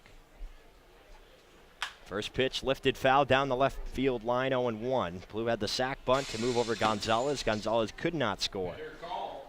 And Plew struck out swinging and grounded out to the second baseman Tebow his last time up. That big strikeout swinging. With a 3-2 slider, I mean, you can't fault Plew there.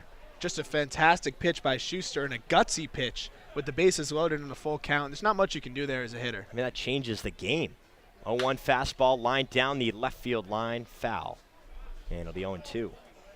And we are having a majority of the fans come in here, try and take some cover. We'll see how many stay. It could be a ball game they might want to, because Newport does have a walk-off win on the year, 6-5 against the Danbury Westerners. That was back on June 20th. And that was a Cole Austin walk-off, if I'm not mistaken. It was Cole Austin who set it up with the tie, and fellow Arizona State Sun Devil Zach Hogeson with the walk-off double to left field. Can always count on you for the history lesson. 0-2 pitch, lunged at and flared down the third baseline out of play. You know, when you watch every game, it's just it's a different experience. You know, you're not only watching it, you're talking about every single pitch, every single inning, every single game. So you remember things. I don't have the best memory. Tom Lima, Nick Lima, I mean, they could pull stuff from 2006, but well, they'll pull stuff from the 1800s too. Oh man, Tom, you hear that? That's a little bit of a jab. Here's the 0-2 pitch to Plew. Breaking ball skips in the dirt. Nice stop there from Emery. That'll be 1 ball and 2 strikes. You know, I wish we could hear producer Tom Lima in our headset like we can when we're working the cameras. I know. I do miss those days. You know, we used to have a phone that would go down to the broadcast or the production room. Not the case anymore. Not sure if it works. We still have the cable. Here's the 1-2. Fastball in there for strike 3. Caught the inside corner. Plew goes down looking 2 down. Another tough pitch to hit if you're Plew. You know, you don't want to go down looking on a fastball, but typically you're looking fastball away or off speed. That inside fastball is usually the pitch you'll let beat you because it's a tough pitch to hit with 2 strikes anyway. Yeah, really the only play there is to maybe foul it straight back because you're not really going to catch up to it. Possibly. Yeah, I mean, straight back is really your only option. Here's Logan Harvey. 0 for 2 with a walk. Batting with 2 outs, nobody on. 5-0 deficit, bottom of the 8th. First pitch swinging, fouled right over us and into the traffic circle. No balls and 1 strike. Brito's pounding the zone. Newport's getting their swings in, just fouling them off. Got just enough movement on his fastball. It's got a nice little tailing action. Might be a 2-seamer. Just 3 hits in the ball game for the Gulls. Tim Tawa has 2 of them. 2 doubles, 1 in the 3rd, 1 in the 7th. The other one is a single by Jason Gonzalez. Brito working from the stretch, sets the glove at the belt. Long pause. Now goes to the plate. Broken bat flare down the first baseline weakly, and it dies right in front of the New Bedford dugout in foul territory. And there you see that 2-seam action as it runs in on Harvey's hands, pretty much saws him off, and there's not much you can do with that. It looks like it's going to be down the middle, ends up running in on the inner half, and you can barely get your hands through that ball. Yeah, I mean, there's so much movement on that, and, you know, probably high 80s from Brito. Very difficult because you have to be that much quicker to react to it, but then if he pulls the string, that's when you're in trouble. We'll see what he wants to do now. Ahead, no balls and 2 strikes with a freshly broken bat. You wonder if Harvey's thinking he's got to be a little bit quicker, and then, you know, maybe he'll end up swinging over it. Yeah, you spin a slider after setting up that 2-seamer up and in.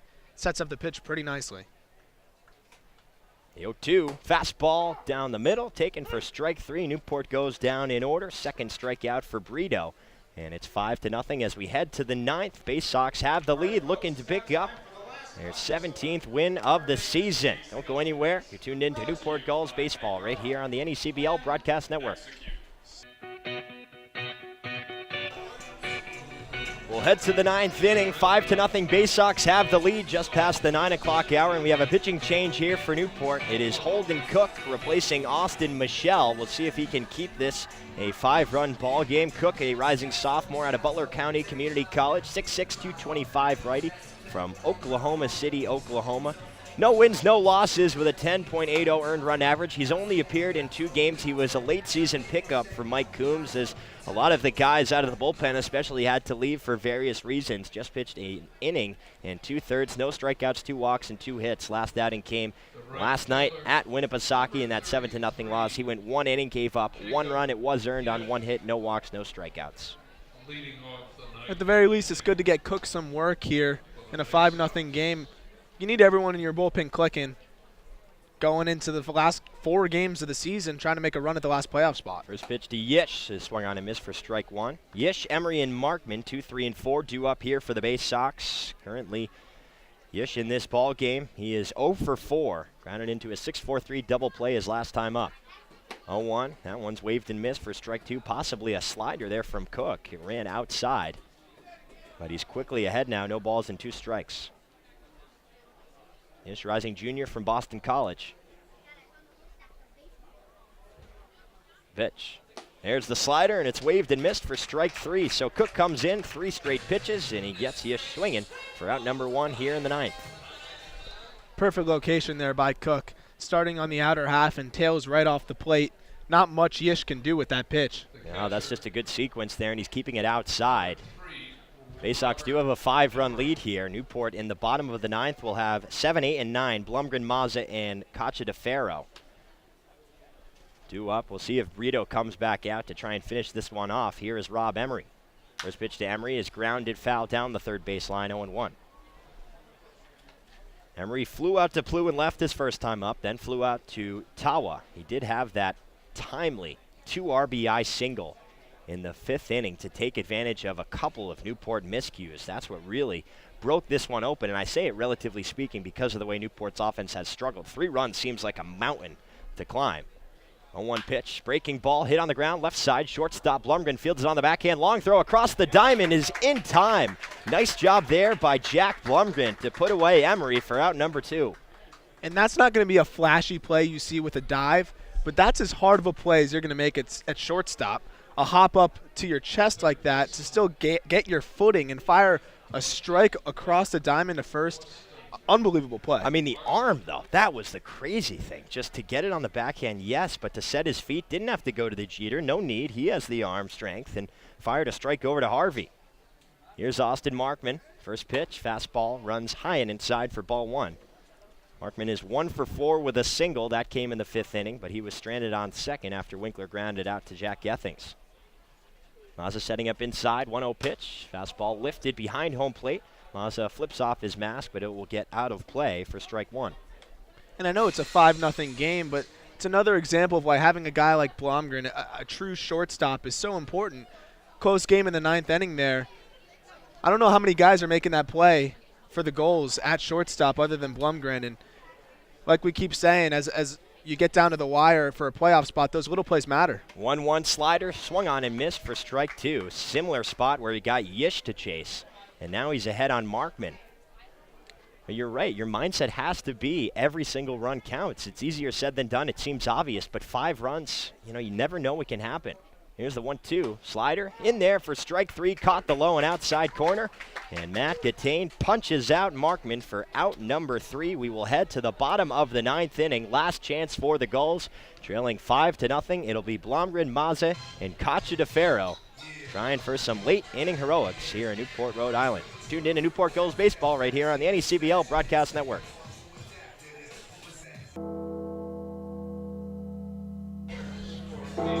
Bottom of the 9th inning here between the Bay Sox and the Gulls. The 6th installment of this Southern Division clash.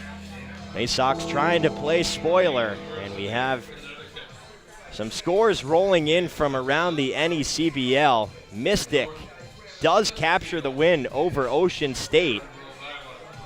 And the Schooners are now 21-20. Currently a full game up on the Gulls, and if the score holds here, it'll be a game and a half. with just 4 games remaining. Final score of that one. Get to you in just 1 second, but that is certainly something that you wouldn't expect. Ocean State has been so hot. They won 5 straight games and they were up early, but Mystic is able to hold on to a 5-4 win, and that makes this one all the more important. And it doesn't get any easier, as Blumgren, Mazza, and Cacha DeFerro will face off against C.J. Dandino, the all-star pitcher for the Bay Sox. 2-0 with a 0.87 ERA in 14 games, 6 saves, 20 2/3 innings pitched, 34 Ks, 10 walks, and 14 hits out of the University of Connecticut. The only guy who's been sharper than Dandino has been Nate Ryder. And Nate Ryder, it's a toss-up there, to be honest. You're right. And they've both been dominant, and it would have been nice to see the two square off tonight, both on the mound in the 9th inning, but as we said, Ryder had to go. First pitch of Blumgren is taken for ball 1. Missed inside here. Blumgren has a couple of walks. He's 0 for 1, grounded out to his counterpart, Jack Winkler. That was back in the 4th inning. Leading off the bottom of the 9th, down 5. 1-0 pitch, high fastball, taken for ball 2. Dandino doesn't have to do much here. He's got a 5-run lead, doesn't have to overthrow. Just kind of punch the strike zone and, try and get a Newport team that hasn't scored in 34 straight innings now to figure it out. 2-0 pitch, fastball misses inside. 3 straight balls here to Blumgren. You'll often see closers sometimes almost get uncomfortable when they aren't in a safe situation. It's kind of a peculiar thing, but it's common. Sometimes when they're not pitching in that high leverage situation, they almost struggle to find the plate. 3-0 pitch, fastball taken for ball 4. So it was a little high. 4 straight pitches, and Blumgren is off with a leadoff walk. Maybe he's got to create a tough situation because, there's no reason to miss 4 straight times against a team that so far in this game has 3 hits, 2 of which coming from the same guy, and you're facing 7, 8, and 9 in the lineup. Sometimes these closers, they work on pure adrenaline, and it's hard to have the adrenaline pumping in a 5-0 game as you come in to get 3 outs, but he's going to bounce back here and make pitch a strike. First pitch to Mazza, misses high and outside. Mazza is 0 for 3. He popped out to Tebow at second, popped out to Henry at first, and grounded out to Tebow. His last time up. There's always something here in the bottom of the 9th, 5-0, but Newport has a base runner on. And this is another guy you got to go right after. He's hitting 140 so far in the season. There's no reason to pitch around him. Blumgren is off. The pitch is taken for strike 1. Defensive indifference there for the Bay Sox as Blumgren doesn't represent too much. Cut it to a 4-run game. Possibly put the grand slam play in action, but long way to go here. The count is 1 ball and 1 strike to John Mazza. Emery having a quick conversation with Dandino, trying to just calm him down. Probably saying exactly what we're saying. Yeah, just relax and throw strikes. You're up 5 runs. Well, the only thing you can't do is put runners on base. Here's the 1-1 pitch. Fastball. That one lined straight at Winkler, who makes the catch. A loud first out here in the bottom of the 9th. Shortstop Winkler has hit right at him. Good job there by Blumgren not to be caught off second. Yeah, that would have been that pretty much would have taken the wind out of the Gulls' sails and anything that they had going here. But you feel for Mazza, 0 for his last 14. Finally squares up a ball perfectly, but it's just the name of the game. You can do everything right and still walk back to the dugout. That's been part of the struggle for Newport. That and not getting the timely hits. Here's Cacha DeFerro. First pitch fastball. Catches the outer third for strike 1. And now, after Emery came to talk to him, he's just pumping fastballs and daring him to hit it hard. Just like that, you have 7 guys behind you and 8 total, including Emery. So you play the odds with a 5-run lead here in the bottom of the 9th inning. Cacha DeFerro is 0 for 3 with a strikeout. 0-1 pitch, breaking ball, taken for strike 2. That one had a lot of movement. Yeah, you're starting to see why he's been a dominant closer. He has closer stuff.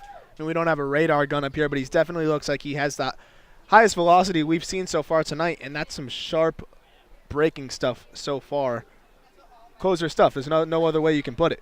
Taking a long look in now, gets the sign from Emery, setting the glove at the chest.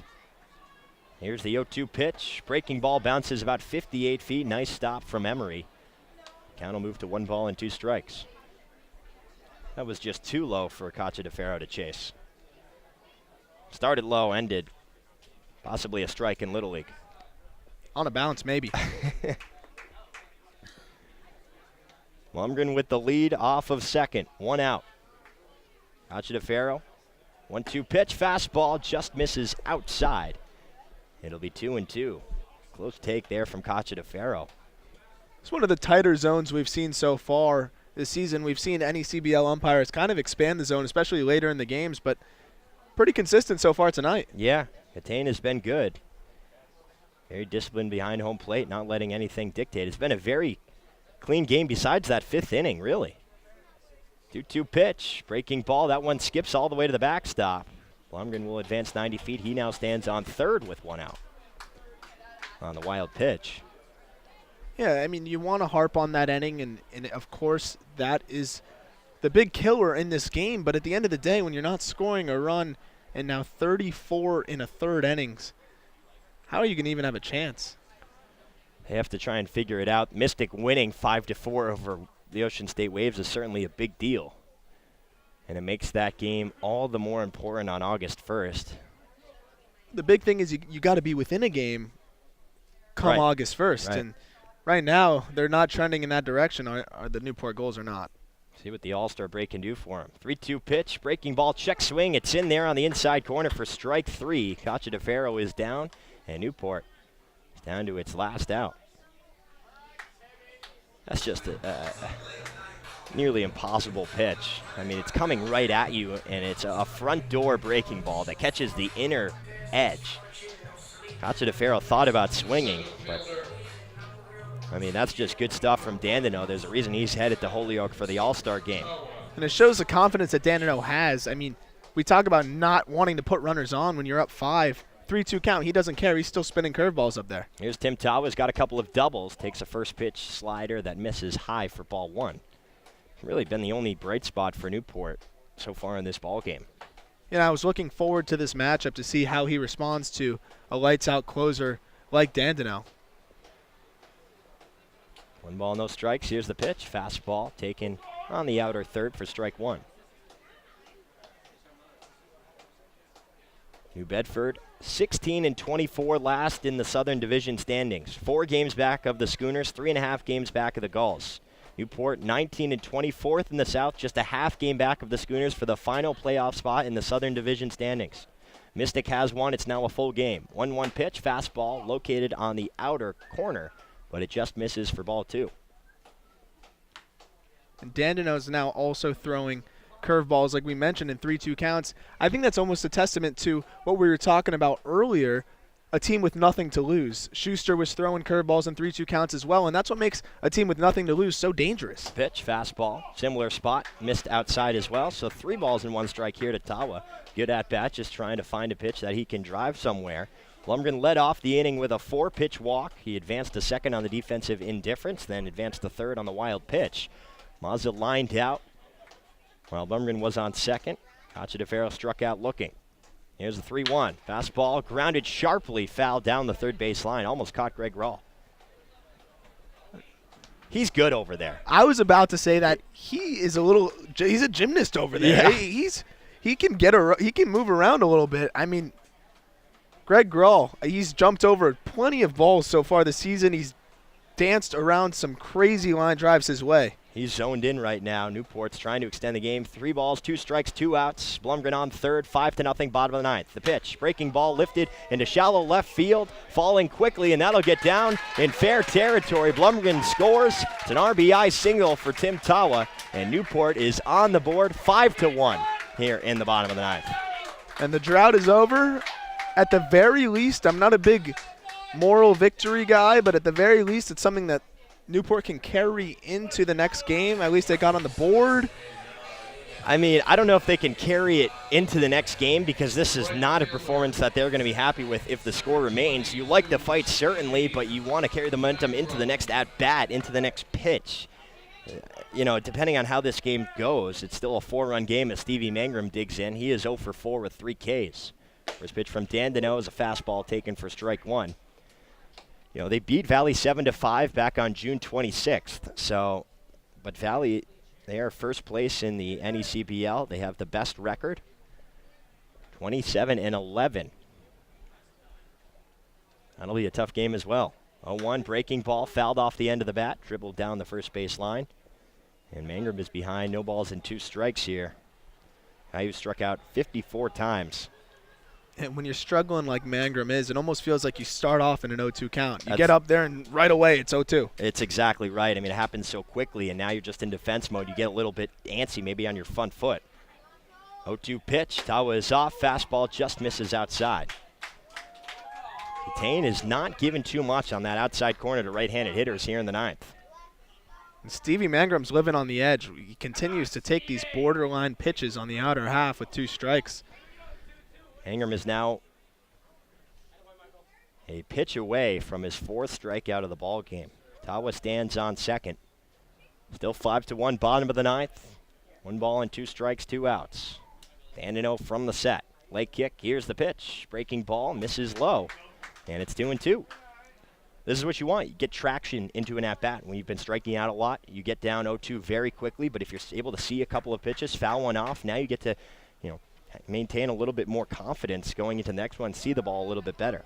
Well, now he's seen everything Dandino has. He saw the fastball. He saw the breaking ball. So sometimes you settle in a little bit and see if you can put a good swing on the ball. Mangrum with 10 home runs so far this season. That is 2nd for the Gulls. 2-2 pitch, fastball outside, full count. Jack Gethings is on deck with Jason Gonzalez in the hole. Cody Hosey and Dalton Reed, a couple of the most effective hitters out of this game with an injury. Here's the 3-2. Fastball lunged at and spoiled foul down the right field line, out of play. A great at-bat from Stevie Mangrum here. He's seen a lot of pitches. Had a full count in the 5th, he struck out. Had a full count in the 7th, he struck out looking. Now has a full count here against the all-star C.J. Dandino, who's trying to give New Bedford its 17th win of the season and give the Baysox a 4-2 advantage head-to-head this season against the Gulls. Newport can only tie it, but they're not really looking at the Baysox. They're looking at the big picture here, and to get there, they have to defeat New Bedford. 3 balls and 2 strikes. The pitch, fastball waved and missed for strike 3, and that's the ball game. Dandino comes in and is able to get out of some trouble. 5-1 your final score. Baysox win it. Newport falls to 19-21 on the season. They're now a game and a half back of the Mystic Schooners for that final playoff spot. New Bedford now 17-24, 2.5 games back of the Gulls. A great pitching performance all around, but in the end, it was the Baysox who were able to win the head-to-head 4-2. We'll take a quick break and have the full post-game report. Don't go anywhere, right here on the NECBL Broadcast Network. The Gulls fall in this one, the 3rd consecutive loss for Newport. They are now 19-21, and a big one at that after Mystic defeated the Waves 5-4. A game and a half back now with just 4 games left for the Gulls, and it was a tough day for Russell Smith, not himself personally because he was fantastic, but just circumstance. 5 innings, 4 runs, 3 of which were earned, 7 hits, 1 walk, and 4 strikeouts, but the numbers really don't tell the story. He gave up the solo home run in the 2nd inning to Justin Lamazares, then 3 runs in the 5th, but a number of opportunities for the defense of Newport, and they just couldn't come up with some plays. And we talk about, the one mistake was the home run. Other than that, when he gave up those 3 runs, I wouldn't say he made one mistake that entire inning.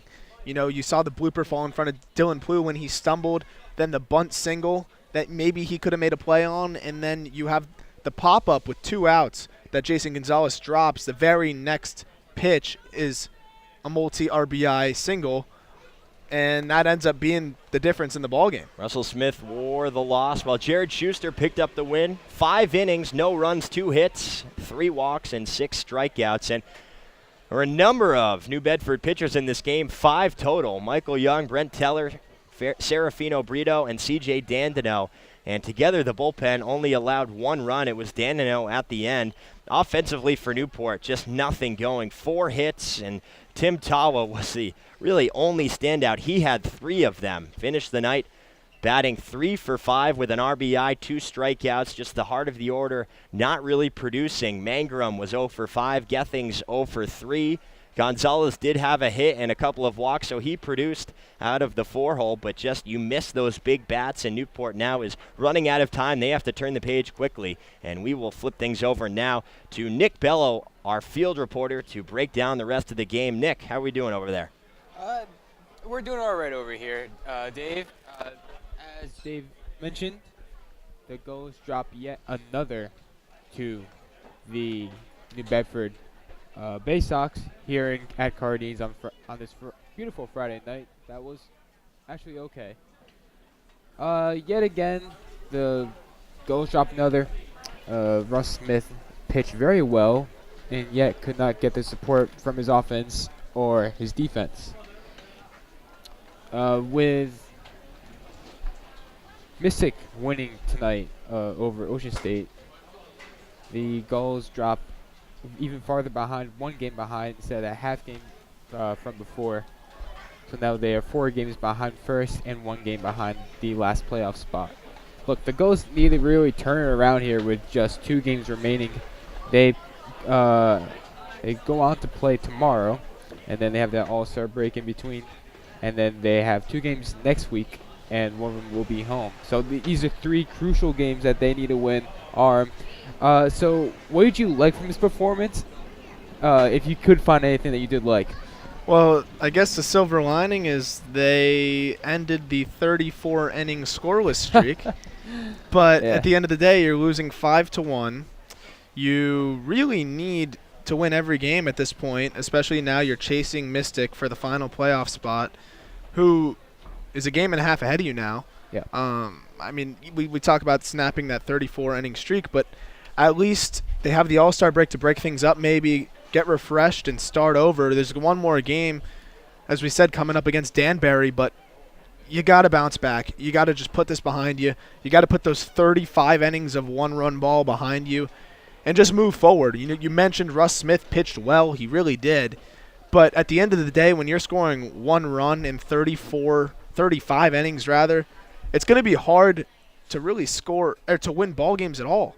So Newport really has to hunker down, figure out ways to score runs. And, yeah, we talked about losing some of those middle-of-the-order bats, not having Dalton Reed to go today, not having Cody Hosey, and losing some guys for the season. But at the end of the day, it's a talented lineup. They've showed they can win in the past, and they're just really hitting the wall right now, and hopefully they can put it together in these last 4 games. I couldn't agree more with you, Arm, but first we got to send it down to Dave Peck. So, Dave, take it away. Thanks, guys. Newport drops its 3rd straight game. Final score here, Bay Sox 5, Newport 1. The Gulls are now 19-21 on the season with Mystics' 5-4 win over the Ocean State Waves. They are a game and a half back of the 3rd place spot in the Southern Division standings. Newport is back in action tomorrow at Mackenzie Field to take on the 1st place Valley Blue Sox up in Holyoke, Massachusetts. Then the All-Star break on Sunday where 5 Newport Gulls, Stevie Mangrum, Cody Hosey, Dalton Reed, Nick Enright, and Tim Tawa will represent the Gulls in the 2018 NECBL All-Star Game. We'd like to thank everyone who's been a part of this broadcast. Tom Lima, our executive producer, with Shannon Carlson, our producer. Dan Byford was our audio technician. Rob Sanchez was our on-site engineer, with Tess Rote, our production assistant. Nick Bello, our field reporter, with Andre Olivier, as always, our statistician. For my broadcast partner in the booth, Arm Layton, I'm Dave Peck, saying so long from the city by the sea.